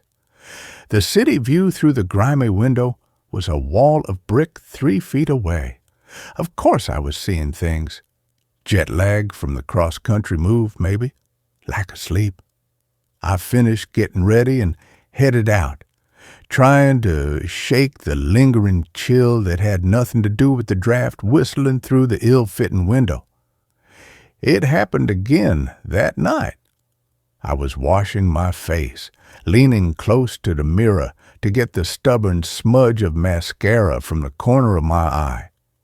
The steam from the hot water fogged the edges of the glass, but the center, where my face was, remained clear. As I straightened up, water dripping from my chin, my gaze met my reflections. And again, the eyes were wrong, older, heavier, and this time the mouth. The corners were turned down in a subtle, permanent frown I didn't recognize on my own face. A tremor went through me. I stepped back, turning off the tap. The reflection mimicked me, but the eyes stayed ancient, watching me with that unnerving, patient sadness. I shook my head, muttering, "Get a grip, Lena," and turned off the light, plunging the room into darkness. The image lingered behind my eyelids, those old, old eyes in my young face. The third time, I was sure I was losing it. It was late, after another fruitless day of interviews that ended with polite, hollow smiles. I stood in the dim light of a single bare bulb, staring at my reflection, feeling the familiar cocktail of exhaustion and despair. My shoulders slumped. My reflection slumped with me. But then it didn't stop. My reflection kept slumping, its posture becoming more stooped, its neck seeming to lengthen and wrinkle. The skin on its face seemed to sag, deepening the lines around its eyes and mouth into canyons of weariness. My own hand flew to my cheek, smooth, firm, but a reflection's cheek was hollowed, mapped with fine lines. And the eyes, those gray-blue eyes, clouded and ancient, stared back at me with an expression of profound, aching familiarity. Not malice, not menace, just recognition and a deep, bone-deep sorrow. "Hello, Lena," the reflection whispered. Its voice wasn't a sound in the room. It was a vibration in my own skull, dry as dead leaves scraping on stone, yet utterly clear. It held the rasp of decades, the weight of countless sighs. "It's been a long time coming." I stumbled back, knocking over the rickety chair with a clatter that echoed in the small room. My heart hammered against my ribs like a trapped bird. What are you?" I choked out, my voice trembling. The reflection, the old woman, didn't move her lips. The voice came again, resonating inside my head. "I'm you, child. Or rather, I'm what you will be, what you are, if you keep walking the path you're on." She raised a hand slowly, a hand that in the reflection was spotted with age, the knuckles swollen, the skin thin as parchment. It mirrored my own gesture of raising a hand in shock, but the details were all wrong, all aged. "You see the exhaustion. You feel the hope slipping away grain by grain like sand through your fingers. Every rejection, every closed door, every night staring at that ceiling, it's carving me into you, slowly, inevitably. "You're not real," I shouted, the sound harsh in the silence. "You're just stress, hallucination." A dry, humorless chuckle echoed in my mind. Am I? Look closer. Look at the lines around your eyes, the tension in your jaw, the way your shoulders hunch even when you're not thinking about it. That's me, Lena. That's the beginning of me. The world is grinding you down, shaping you, and I am the shape it makes.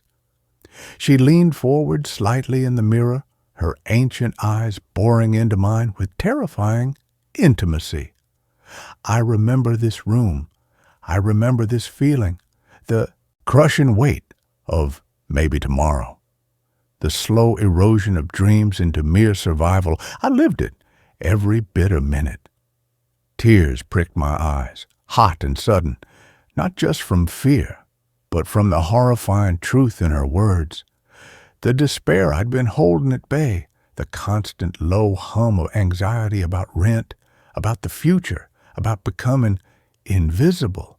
It all surged up, threatening to drown me. "I don't want to be you," I whispered, the words raw. The old woman's expression softened just a fraction. The clouded eyes held a flicker of something. Pity? Regret? "Nobody chooses it, child. It just happens. One day you look in the mirror and realize the young woman is gone, and I'm all that's left, worn thin, used up." She paused, the silence heavy with the unspoken years. "But it doesn't have to be this way, not yet." Hope, fragile as a spiderweb, unfurled in my chest. How? How do I stop it? "You have to fight," the voice rasped, urgency cutting through the weariness. "Not just for a job, for yourself, for the joy, for the spark they're trying to grind out of you. Stop letting the world define your worth by its empty metrics.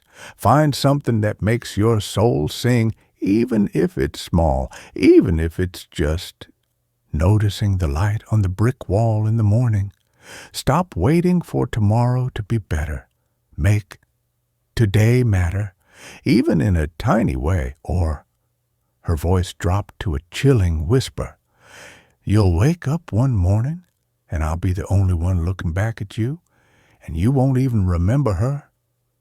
The image in the mirror began to fade, the lines softening, the posture straightening, the ancient eyes slowly, reluctantly, resolving back into my own tired 28-year-old gaze. The internal voice faded with it, leaving only the frantic thudding of my heart and the distant hum of the city. I stood there for a long time, staring at my own reflection, searching my eyes for any trace of that ancient sorrow. They looked like mine again, but the memory of those clouded gray-blue irises, the feel of that bone-deep weariness projected onto my own skin, was seared into my mind. I tried to follow her advice.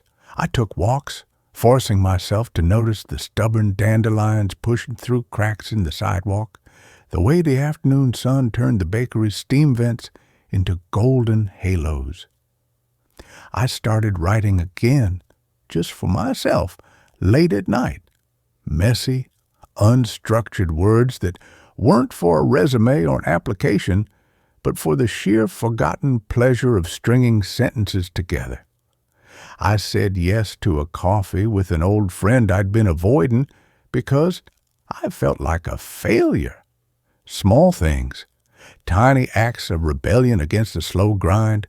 For a few days, the mirror was just a mirror. My reflection was tired, yes, but it was me. The eyes held their usual flicker of worry, but also a new, tentative spark. Hope, fragile but present. Then came the night I got the final rejection email from the last place I'd pinned any real hope on, the one that felt like it could have been a lifeline. The email was polite, generic, a death knell wrapped in corporate jargon. I crumpled onto the narrow bed, the despair crashing over me in a cold, suffocating wave. It felt like the end of something, the end of trying, the end of me. I must have dozed off, exhausted by the emotional storm. I woke to darkness, disoriented. The single bulb was off. The only light came from the street lamp outside, casting long, distorted shadows across the room. And the mirror!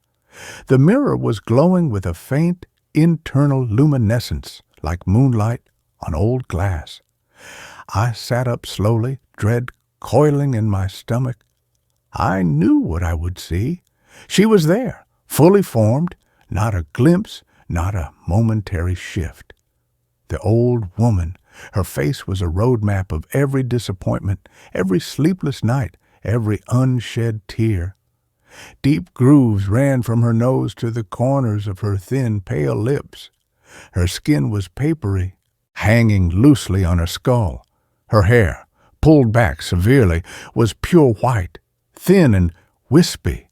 But her eyes, those gray-blue eyes, were wide open, fixed on me with an intensity that stole my breath. They weren't sad anymore. They were desperate, terrified. "You're slipping, Lena," the voice hissed inside my skull, sharper, more urgent than before. It crackled with the dryness of autumn leaves, but beneath it was pure panic. "You're letting go. I can feel it. The shape is hardening. The path is set." She pressed a trembling, age-spotted hand against the inside of the glass. It left a faint, greasy smear. "Look at me. Is this what you want? To become this hollow shell? Waiting for the days to pass, counting the heartbeats until the end? Remember the spark. Remember the words you wrote. Remember the dandelion." Tears streamed down my face, hot and silent. The weight of the rejection, the accumulated fatigue, the sheer effort of hope felt crushing. "It's too hard," I whispered aloud, my voice breaking. "It's all too hard." "It's only hard because you're doing it alone," the voice cried, the panic rising. "Reach out, fight, live, or you'll be trapped here with me forever." She beat her frail fist weakly against the glass. The sound was muffled, pathetic, but a vibration shivered through my bones. "I don't want to be alone in here, but if you give up, you'll join me, and there's no coming back." The sheer, raw terror in her voice, the terror of an eternity spent as this weary, diminished echo, cut through my despair like a knife. This wasn't just about a job. This was about my soul, my very essence. She was the ghost of my potential, chained to this mirror by my own surrender. I scrambled off the bed, not towards the door, but toward the small desk where my notebook lay open to a half-finished, hopeful paragraph. I picked up the pen, my hand shaking. I didn't write about jobs or resumes. I wrote about the dandelion, about the golden steam, about the taste of Mrs. Henderson's slightly burnt but perfect croissant that morning, about the feeling of the pen scratching on paper, a tiny act of creation in a world that demanded consumption. I wrote for myself, for the spark. As I wrote, the luminescence in the mirror began to dim. The old woman's frantic expression softened, replaced by a weary gratitude. She didn't vanish. She was still there, in the reflection, but the lines seemed less like canyons and more like weathering. The terror in her eyes receded, leaving only that deep, familiar sadness, but now mixed with a fragile thread of hope. She gave the faintest nod, so slight I might have imagined it. Then, slowly, deliberately, She raised her hand again, not to pound, but to gently trace the outline of my younger face in the glass, her ancient eyes holding mine with a love that was both heartbreaking and profoundly protective, a silent promise. I am here. I am you, but you don't have to become me yet. I kept writing all night. The street lamp outside faded as dawn approached. When the first gray light touched the brick wall, I finally looked up. The mirror reflected only my own face, pale and exhausted, but my eyes held a new steadiness, and in their depths, just for a moment, I thought I saw a flicker of that same gray-blue, not as a threat, but as a reminder, a guardian, a warning etched in the very fabric of my being. I still live in the attic. Mrs. Henderson still bakes her bread. The mirror still hangs above the dresser, its silver frame tarnished, its surface slightly cloudy. But I don't fear it anymore. I understand it. Most days it just shows me Lena, tired, yes, but fighting, working a temp job, yes, but also writing, connecting, noticing the light. The spark is small, but it's mine, and it's enough. But on the hardest days, when the rejections pile up or the loneliness bites deep, I catch a glimpse. Not a full transformation, just a fleeting shadow in my reflection's eyes, a deeper line around the mouth, a momentary stoop in the shoulders that isn't mine, a silent question hanging in the air between us. Are you slipping? And I straighten my back. I take a deep breath. I find the dandelion. I write the words. Because the old woman in the mirror isn't just a ghost of the future. She's the part of me that remembers the cost of surrender, and she's counting on the part of me that still believes in the spark to keep us both alive. She used to be me, and if I'm not careful, I will be her. But not today. Not yet. The fight isn't just for a future. It's for the soul staring back at me in the glass right now, and I won't let her down. And with that, this story comes to an end. Let's move on to the next one. There's a child who keeps running through my hallway, but I don't have neighbors. The house wasn't supposed to feel like this. It was meant to be my sanctuary. After the divorce, the noise of the city apartment, the sirens, the arguing neighbors, the constant thump of bass from the club downstairs had frayed my nerves to raw wire. I needed silence, real silence, space to breathe, to think, to maybe finally finish the novel I'd been outlining for years. That's why I jumped on the listing for the old Miller place out on Hemlock Road. Cheap. Too cheap, my lawyer friend Sarah had warned me over lukewarm coffee. Places don't rent for half the market rate unless there's a reason, Maya. Mold, foundation issues, bad water. But the photos showed a sturdy, if slightly weathered, 2-story farmhouse on 5 acres of overgrown field and skeletal woods. The description promised peaceful isolation and room to roam. The owner, a reclusive elderly man named Mr. Armitage, communicated only through terse emails. He'd met me once, keys in hand, on a gray October afternoon. He'd barely looked me in the eye, his skin papery and stretched tight over sharp bones, his breath smelling faintly of camphor and damp earth. "Front door sticks when it rains," he'd rasped, thrusting the heavy brass key into my palm. "Well's dry. Use the cistern out back for washing. Don't go in the root cellar. Door's rotted shut anyway. Rent's due first of the month. Cash." He'd driven off in a dented pickup before I could ask about the well being dry or why the cistern water was only for washing.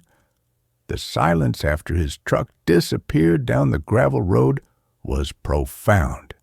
No traffic hum, no distant voices, just the sigh of wind through the tall, dry grass and the creak of the porch swing hanging by one rusted chain. It felt like the edge of the world. It felt like exactly what I needed. Moving in was a blur of cardboard boxes and dust. The house smelled of old wood, neglect, and something else beneath it. A faint, sweetish scent, like forgotten apples left to rot in a cool basement. The floors were wide, scarred pine planks, uneven underfoot. The windows were small and deep-set, making the rooms feel perpetually dim, even at noon. My bedroom was at the end of the second-floor hallway, overlooking the tangled woods. The master bedroom at the front felt too big, too empty, too full of ghosts of the previous life I was trying to outrun. I chose the smaller room, cozier, safer. The first night, the silence was almost unnerving. No streetlights bled through the curtains, no headlights swept across the ceiling, just absolute velvety blackness. When I turned off the lamp, I lay there listening to the unfamiliar sounds of the old house settling, the groan of timbers, the tick of cooling pipes, the whisper of wind in the eaves. It was peaceful, utterly peaceful, until 3:17 a.m. Thump, thump, thump, thump, thump. It wasn't loud. Not at first. It was the sound of bare feet slapping quickly, rhythmically on the wooden hallway floor outside my bedroom door. A child's run. Light, fast, purposeful.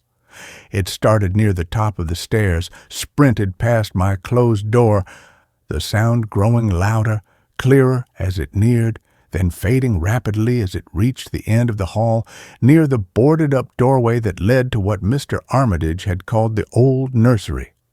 Then silence. Sharp, sudden silence. I lay frozen, heart hammering against my ribs. Kids? But Mr. Armitage had been emphatic. Nearest neighbors a mile down the road, old Henderson Place, and he's deaf as a post. You'll have the place to yourself. I'd checked the property lines myself. Nothing but fields and woods in every direction. Coyotes? Too rhythmic? Too human? Raccoons in the walls? This was the hallway, solid wood floor. I told myself it was the house. Old pipes expanding, floorboards shifting with the temperature drop. My own exhaustion playing tricks. I pulled the thin blanket tighter, listening intently. Only the wind answered. I drifted back to sleep an hour later, convincing myself it was a dream. It happened again the next night. 3:14 a.m. Thump, thump, thump, thump, thump. Faster this time, closer to my door. I held my breath, straining to hear. No pause, no hesitation. Just that relentless, light-footed sprint down the hall, stopping abruptly at the far end. This time, I heard a faint sound underneath the footsteps. A soft, breathy giggle, high-pitched, childlike. My skin prickled. I fumbled for my phone, turning on the flashlight app. The beam cut through the darkness, illuminating dust motes dancing in the air, the lumpen shape of my suitcase in the corner. I crept to the door, pressed my ear against the cool wood. Silence. I cracked it open an inch. The hallway was pitch black, thick with shadows. The air was noticeably colder out there than in my room. I shone the light down the hall. Nothing. Just the peeling wallpaper, the closed doors of the other bedrooms, the dark rectangle of the stairs descending into gloom. I knelt, sweeping the beam across the floorboards. Near my door, the dust was disturbed, not smudged. Clear, small footprints, bare feet, tiny, pointed towards the end of the hall, towards the boarded-up nursery door. My breath hitched. I backed into my room, locked the flimsy knob lock, a pathetic barrier. and spent the rest of the night propped against the headboard with the light on, jumping at every creak. The rationalization started crumbling. It wasn't the house. It wasn't animals. It was a child running. Every night, around 3 a.m., the time itself became a dread-filled countdown. I'd lie awake after midnight, tension coiling in my stomach, listening to the ordinary sounds of the night slowly fade, waiting for that first sharp thump that signaled the run. I started researching. Between unpacking boxes and forcing myself to write a few sentences a day, I drove the 10 miles to the county records office, the Miller place, built in 1898, owned by the Miller family until 1952. The clerk, a bored teenager chewing gum, pulled a microfiche for me. Grainy newspaper scans. A small article, 1923. Local tragedy. Young Thomas Miller, 6, drowns in cistern. My blood ran cold. The cistern, out back, the one Mr. Armitage said was for washing. The article was brief, formal. Thomas had been playing near the uncovered cistern while his mother tended the garden. He'd fallen in. They hadn't found him until dusk. The cistern was deep, lined with rough stone. The water was icy, even in summer. The coroner noted drowning due to accidental fall. No mention of neglect, just a terrible, ordinary accident. I stared at the faded photo of the stern-faced Miller parent standing beside a small coffin. Thomas had dark, curly hair, a gap-toothed smile. He looked like a happy kid. My hand shook as I copied the details. The date of death, October 17th, 1923. Almost exactly 100 years ago. The timing felt like a coincidence I couldn't ignore. That night, the run started at 3:01 a.m. Thump, thump, thump, thump, thump. Faster, harder. The giggling was clearer this time. Not joyful. It held a note of breathless panic, and right outside my door, the footsteps stopped. Dead stop. Silence. Heavy, waiting silence. I froze, the blanket pulled up to my chin, eyes wide in the dark. The doorknob rattled, gently at first, then with more force. Click, click, click. The cheap lock held, but the wood around it groaned. A small voice, thin and wet-sounding, like someone talking underwater, seeped through the keyhole. Open. Door. Cold. Then the footsteps resumed, sprinting away down the hall, the giggling dissolving into a choked sob that faded into the silence near the nursery. I didn't sleep. I sat rigid in bed until dawn painted the window gray. The image of that small drowned boy's face burned into my mind. Thomas Miller. Trapped. Cold. I avoided the cistern. It stood at the edge of the overgrown yard, a crumbling stone cylinder, covered by a rusted iron grate, crusted with moss and grime. I kept the back door locked. I bought a heavy-duty padlock for my bedroom door. It felt foolish, childish, but the fear was a physical thing, a cold stone in my gut. The runs continued, sometimes twice a night. The giggling was gone now, replaced by a ragged breathing, the slap of wet feet on the wood. The footprints outside my door were often damp, leaving faint, dark smudges on the dusty floorboards. One morning, I found a trail of tiny, glistening droplets leading from the top of the stairs all the way to the boarded-up nursery door. They smelled faintly of stagnant water and wet wool.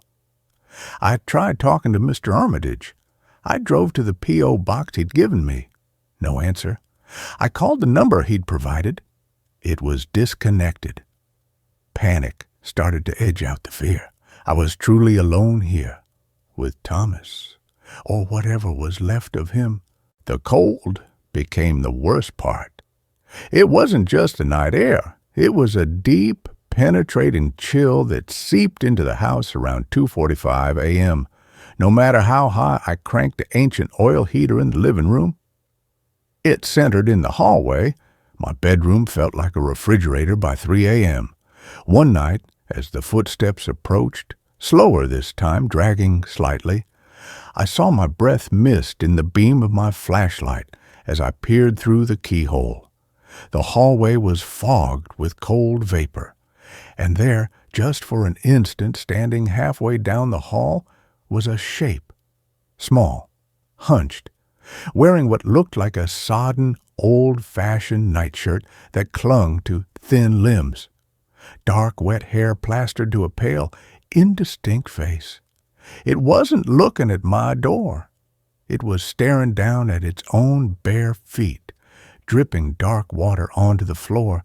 Then it was gone, vanished, before the run even started. But the cold remained, and the puddle on the floorboards grew larger. I stopped sleeping in my bed. I dragged the mattress into the living room, barricaded the flimsy interior doors with chairs, and slept on the floor near the sputtering heater. The running didn't stop. It just changed direction. Now it started near the closed-off nursery, sprinted past the stairs, and stopped right outside the living room door. Thump, thump, thump, thump, thump. Silence. The doorknob would rattle. The wet, gurgling whisper would come. Cold, so cold. Let me in. I'd press my back against the mattress, pulling my knees to my chest, tears freezing on my cheeks from the unnatural chill radiating through the door. One night, the rattling stopped. Silence. Then a new sound, a soft, rhythmic scritch-scratch against the bottom of the door, like fingernails, tiny fingernails, dragging slowly back and forth across the wood. I shone my light under the door, not fingernails. Small, muddy handprints were appearing on the pale wood of the door, one after another, slowly creeping upwards. I screamed, a raw animal sound that tore from my throat. The scratching stopped instantly. The cold receded like a tide pulling back. Dawn came, gray and unwelcome. The handprints were gone, but the wood felt unnaturally damp under my fingers. I had to leave, pack the car and go, but the thought of driving away in the dark down that long tree-lined driveway with its deep shadows filled me with a different kind of terror. What if he followed me? What if the cold came with me? I decided to wait for daylight. Just one more day. I spent it cleaning frantically, trying to reclaim the house, opening all the windows to air out the pervasive smell of damp and that sickly sweet rot. I even ventured near the cistern, peering through the grime on the grate. Dark, still water far below, no sound, no movement, just an icy breath rising from its depths. That night, the cold hit earlier.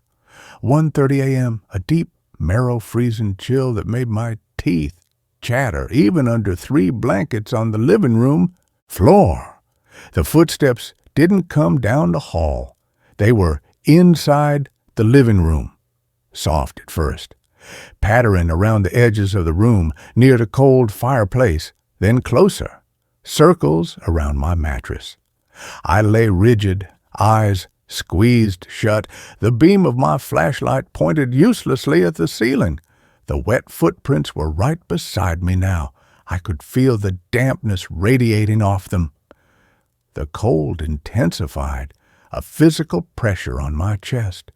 A small, wet hand landed on my ankle. I couldn't move, couldn't scream. The skin where it touched burned with cold.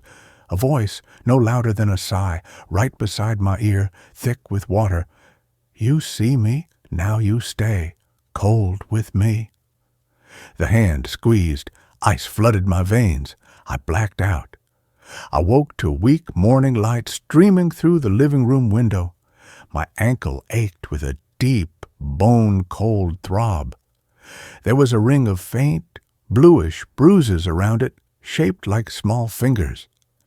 And on the dusty floor beside the mattress, clear as anything, were 3 perfect tiny bare footprints leading from the hallway archway straight to where I'd been sleeping.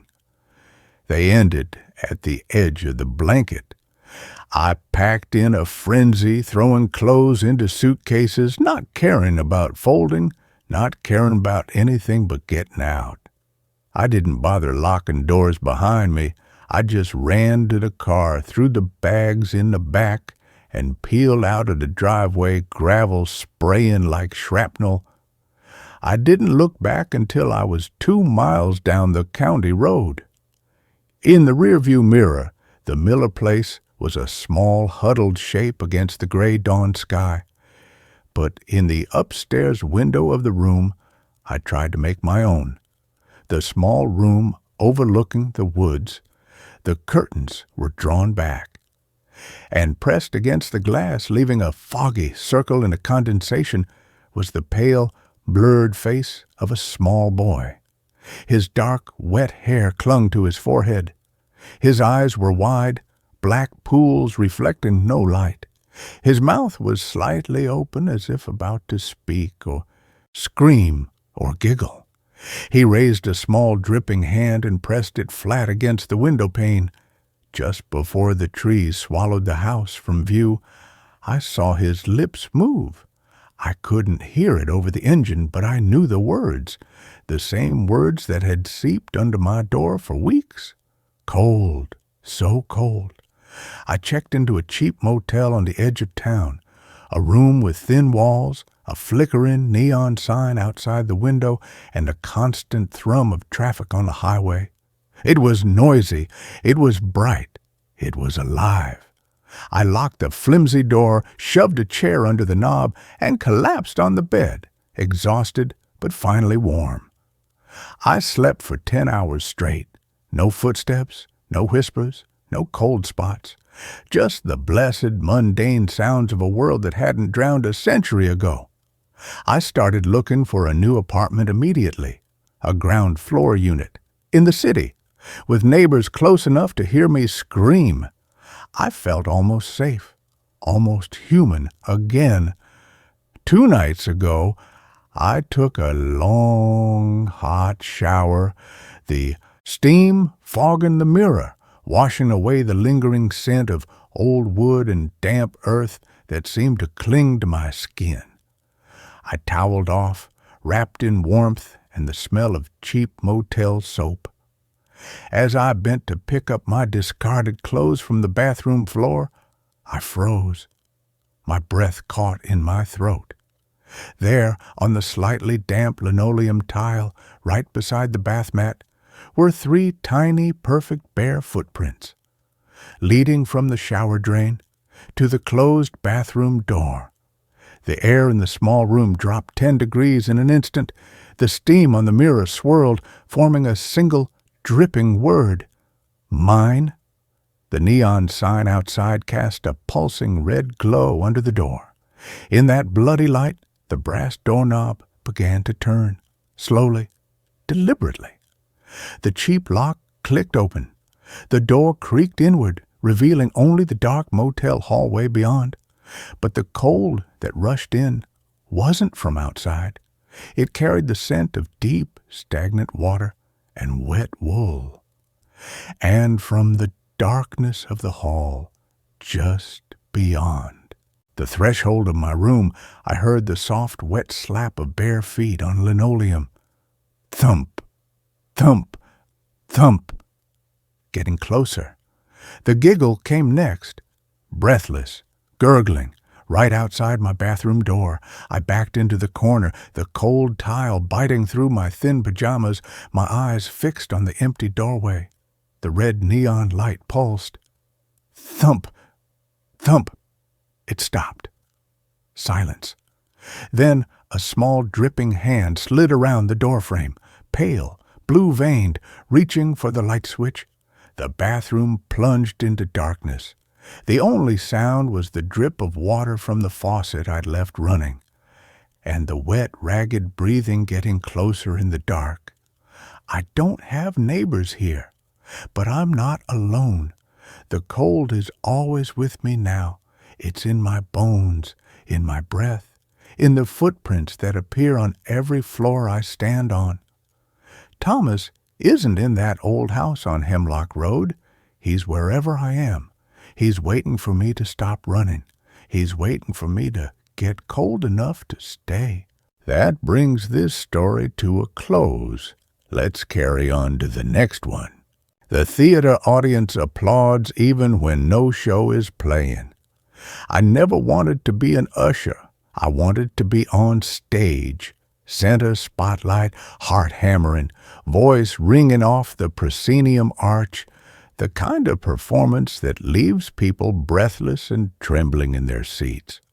But rent is rent, and the Marlowe Grand doesn't hire actors for unpaid internships unless they come with trust funds and headshots shot by someone whose name ends in Steen. So when the ad popped up, usher needed, immediate start, evening shifts, $18 tips and comp tickets. I swallowed my pride, ironed my only blazer, and showed up 15 minutes early. The Marlowe Grand wasn't just old, it was architectural theater. Built in 1913, a Beaux-Arts jewel tucked between a vape shop and a shuttered pawn shop in the city's fading theater district. Its facade was all gilded cornices, cracked marble columns, and a marquee whose bulbs flickered like a dying star field. The letters were missing, ma papa Chloe, and day. But everyone still called it by its full name, like whispering a prayer. Inside, time had pooled and thickened. The lobby smelled of beeswax, faded velvet, and something deeper, damp plaster maybe, or old wood rot masked by decades of industrial lemon-scented cleaner.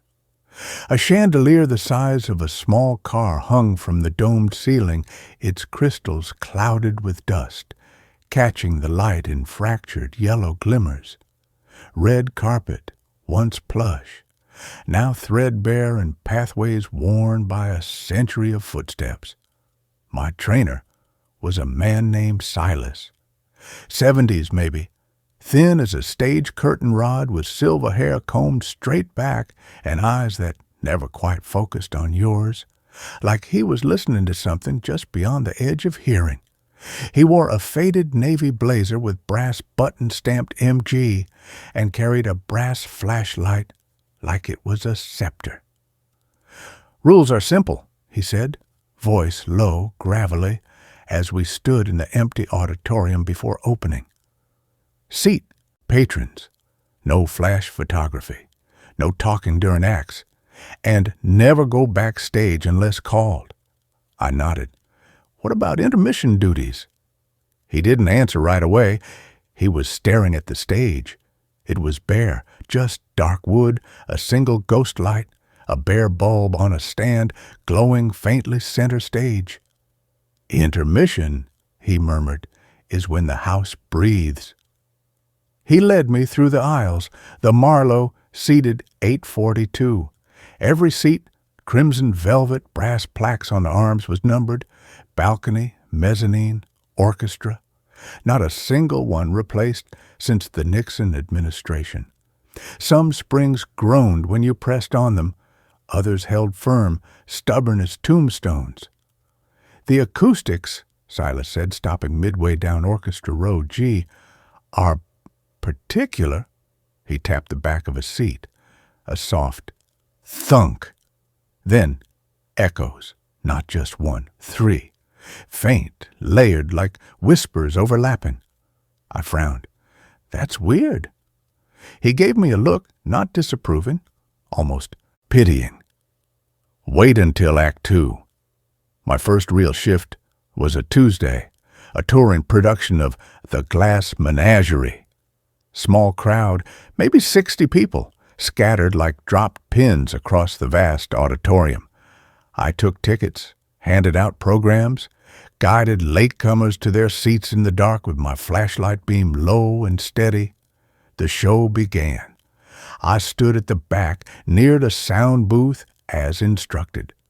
At intermission, I walked the aisles, picking up discarded programs, checking for forgotten coats. That's when I heard it, not from the lobby, not from the bar, from the audience.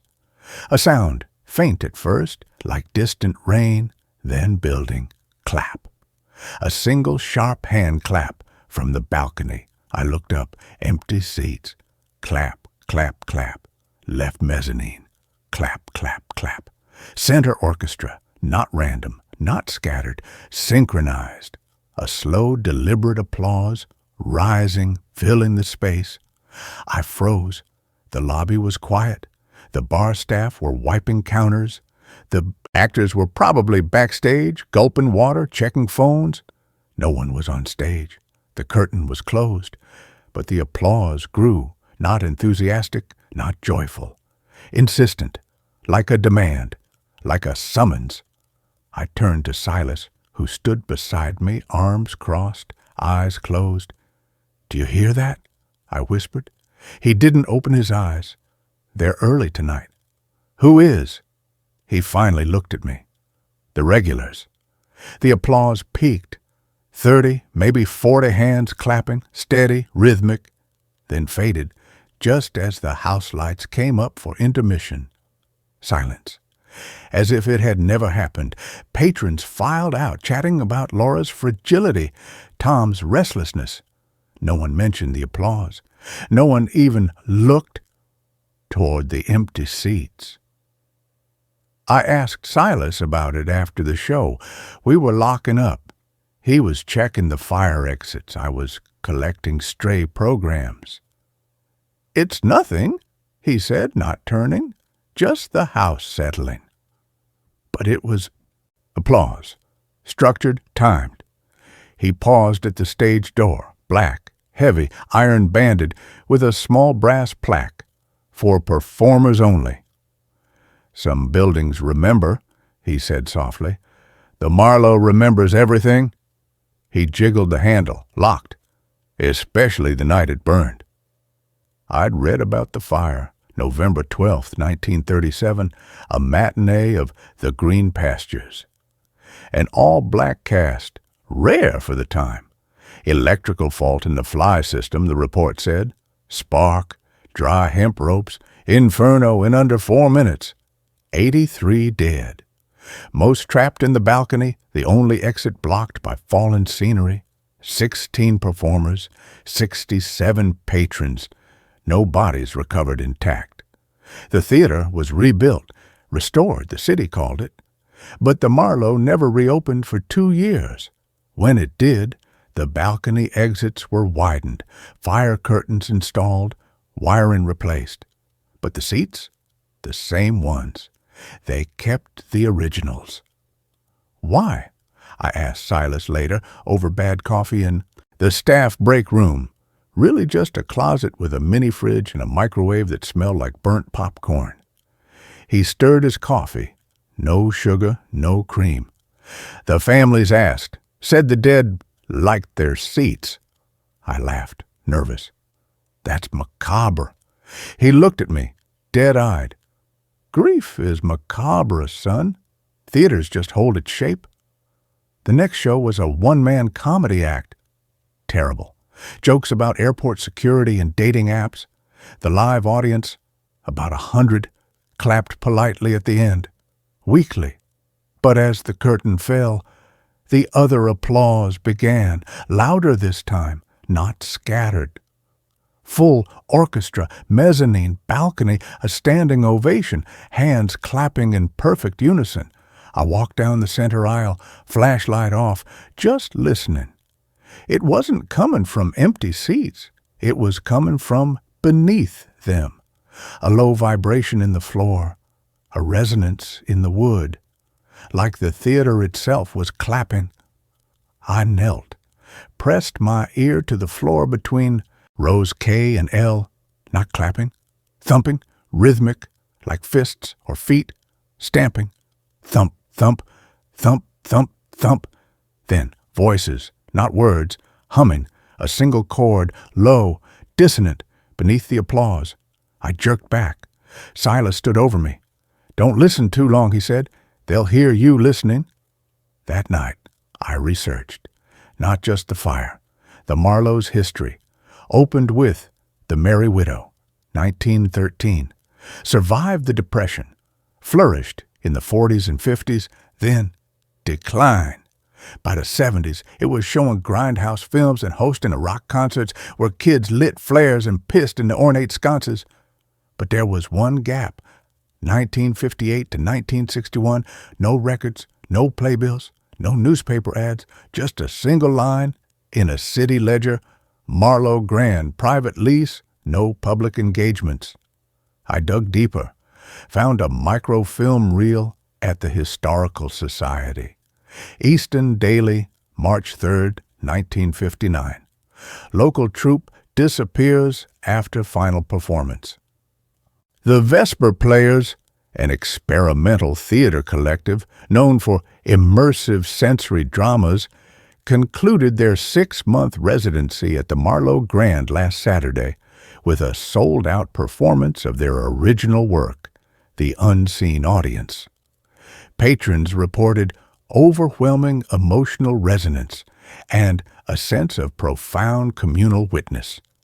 The troupe, 8 actors, 2 directors, 1 composer, were scheduled to depart for Europe Monday morning. They have not been seen since. Authorities report no evidence of foul play. The theater's manager, Alistair Croft, declined comment, stating only, "They gave their all. The audience received it. That is the pact." The Unseen Audience? I searched the title. Nothing. No script. No reviews beyond that one article. Just a footnote in a dissertation on avant-garde theater. Croft's participatory ontology. Theories suggest audience members were not passive observers, but active co-creators of narrative reality, blurring performer-spectator boundaries to induce shared hallucinatory states. Ethical concerns led to the group's dissolution. Shared hallucinatory states. I thought of the applause, the humming, the thumping. The next night, I brought a digital recorder, hid it in my blazer pocket, waited. The show was a children's musical. Annie, loud, cheerful saccharine. The real audience, mostly parents and grandparents, laughed, clapped, sang along, then curtain call, polite applause, then silence, 2 beats, then the other applause, not slow, not rhythmic, frenzied, like a storm. I slipped the recorder into the seat pocket of Orchestra M12, a center seat always empty, no matter how full the house. Let it run. After the show, I played it back in the break room. At first, just crowd noise, then the shift, a drop in frequency, a layering, not hands, something else. I ran it through audio software on my laptop, isolated frequencies below 8 Hz, inaudible to most adults. The recording revealed a pattern, a pulse, 42 beats per minute, human resting heart rate, then a voice, not speaking, singing, a single word over and over in a language I didn't know, but the software translated phonetically. Witness, again, witness, again, witness. I looked up the word in every dead language I could find. In ancient Greek, martis, one who testifies often unto death. In Old Church Slavonic, suvidteli, co-seer, one who sees with. The next day, Silas didn't show up, no call, no note. His locker was empty, except for a single item on the top shelf, a brass key engraved, "Stage Left." I took it. That night, the show was dark, no performance, just a private event. Donor Appreciation Night, the schedule said. I was told to open the house at 7:30. Let them in. Seat them. Who? I asked the manager, a harried woman named Carol, who smelled of nicotine and desperation. Just let them in, she said, avoiding my eyes. "They know where to go." At 7:28, the front doors opened. Not one person, not a group, a flow. Men and women, dressed in 1930s, 1950s attire, women in cloche hats, furs draped over shoulders despite the warm night, men in fedoras, overcoats, polished shoes. No tickets, no greetings. They moved in silence, gliding past me into the auditorium. I followed. They filled the seats, not randomly, deliberately, orchestra first, then mezzanine, then balcony, every seat, 842, all occupied. Not a whisper, not a rustle, just the soft shush of velvet as they sat. I stood at the back. The house lights dimmed. The curtain remained closed. Then the applause began. Not from them, from the stage. A slow building ovation like an audience. On stage was clapping for the audience in the seats. I walked down the aisle, stopped at row G, looked up. The balcony was full, every seat, but the faces, blurred, not like bad focus, like they were unfinished. Smudges of light and shadow, eyes, too dark, mouths slightly open, no teeth, just dark. I raised my flashlight, swept the beam across the mezzanine. The light didn't reflect, it absorbed, like shining into fog. Then one figure in balcony A7 turned its head, looked directly at me, raised a hand, not to wave, to beckon. I ran to the stage door. The brass key fit. I turned it. The door opened inward. Darkness. I stepped in. The door closed behind me. No latch, just sealed. Backstage was vast. Catwalks overhead, ropes hanging like vines, flats stacked against walls, painted scenes of forests, parlors, city streets, all faded, peeling. And in the center, on the stage itself, 8 chairs, arranged in a semicircle, facing the audience, each with a nameplate. I climbed the steps, walked to the first chair. Eleanor Vance, soprano, second, Julian Hart, lead, third, Isabel Roy, mezzo, fourth, Theo McKenna, composer, fifth, Silas Wren, stage manager. I froze. Silas, my trainer, he wasn't 70, he was gone. Since 1959, I backed away, tripped over something, a trunk, old leather, straps brittle. I opened it. Inside, scripts, stacked neatly, all titled. The Unseen Audience. Final draft, Performance Master. I took one, flipped it open, no dialogue, no stage directions, just a single line, repeated on every page. When the house is full and the stage is empty, the pact is fulfilled. Beneath it, in tight, spidery handwriting, the audience does not watch the show. The audience is the show. We do not perform for them. We perform with them. And when the last witness takes their seat, the performance never ends. I dropped the script, looked up. The stage lights, dark for hours, flickered on. Not the work lights. The house lights blazing. I turned. The auditorium was full, every seat, but now the faces were clear. Eleanor Vance, Julian Hart, Isabel Roy, Theo McKenna, Silas Wren, and the others, all of them, watching me, smiling, not with joy, with relief, because I was standing on stage, in the light, and the seats were waiting for me. The applause began, not from them, from the walls, from the floor, from the air itself. A roar, demanding, celebrating, welcoming. I walked to the edge of the stage, looked down at Orchestra Row G, seat 12. My seat, empty, waiting.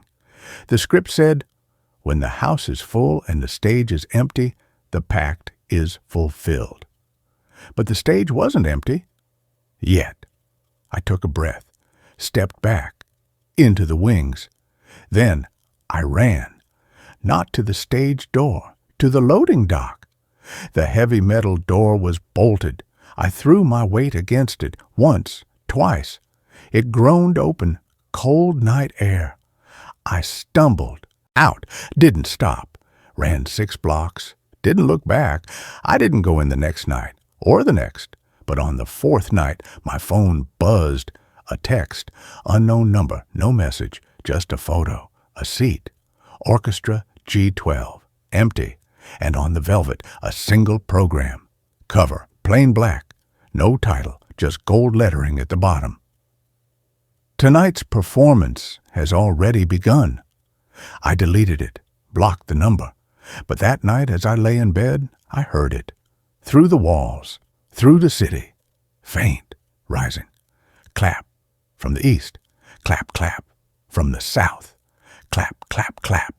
Growing, converging, a standing ovation. For me, because I was the only one left, the last witness, and a pact. The pact required a full house. I sit in my apartment now. The lights are off. The city hums outside, but beneath it, the applause. Louder, closer. I know what happens when it reaches my door. They won't force it open. They'll wait. Because the Marlowe Grand doesn't take, it invites.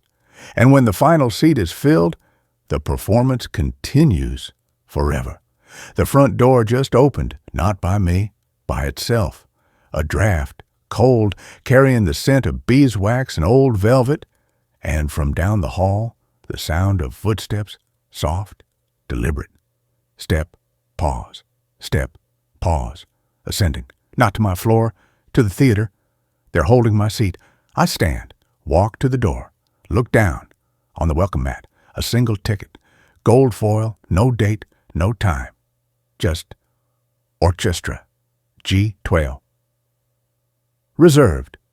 I pick it up. It's warm, like it's been held. I don't put on a coat. I don't lock the door. I walk. The streets are empty. The city sleeps. But the Marlowe is alive. The marquee flickers.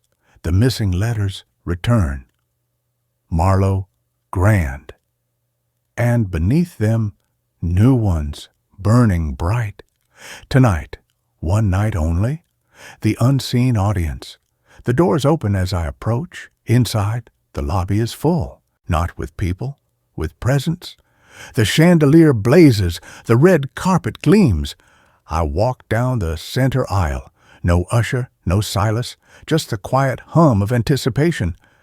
I reach Orchestra G12. Sit. The seat is warm. The curtain rises. The stage is empty. But the applause is thunderous. And as I join in, clapping, tears streaming, heart full, I realize something. The performers aren't late. They're already here, in every seat, in every breath, in every clap. We are the show. We always were. And the curtain, it never falls.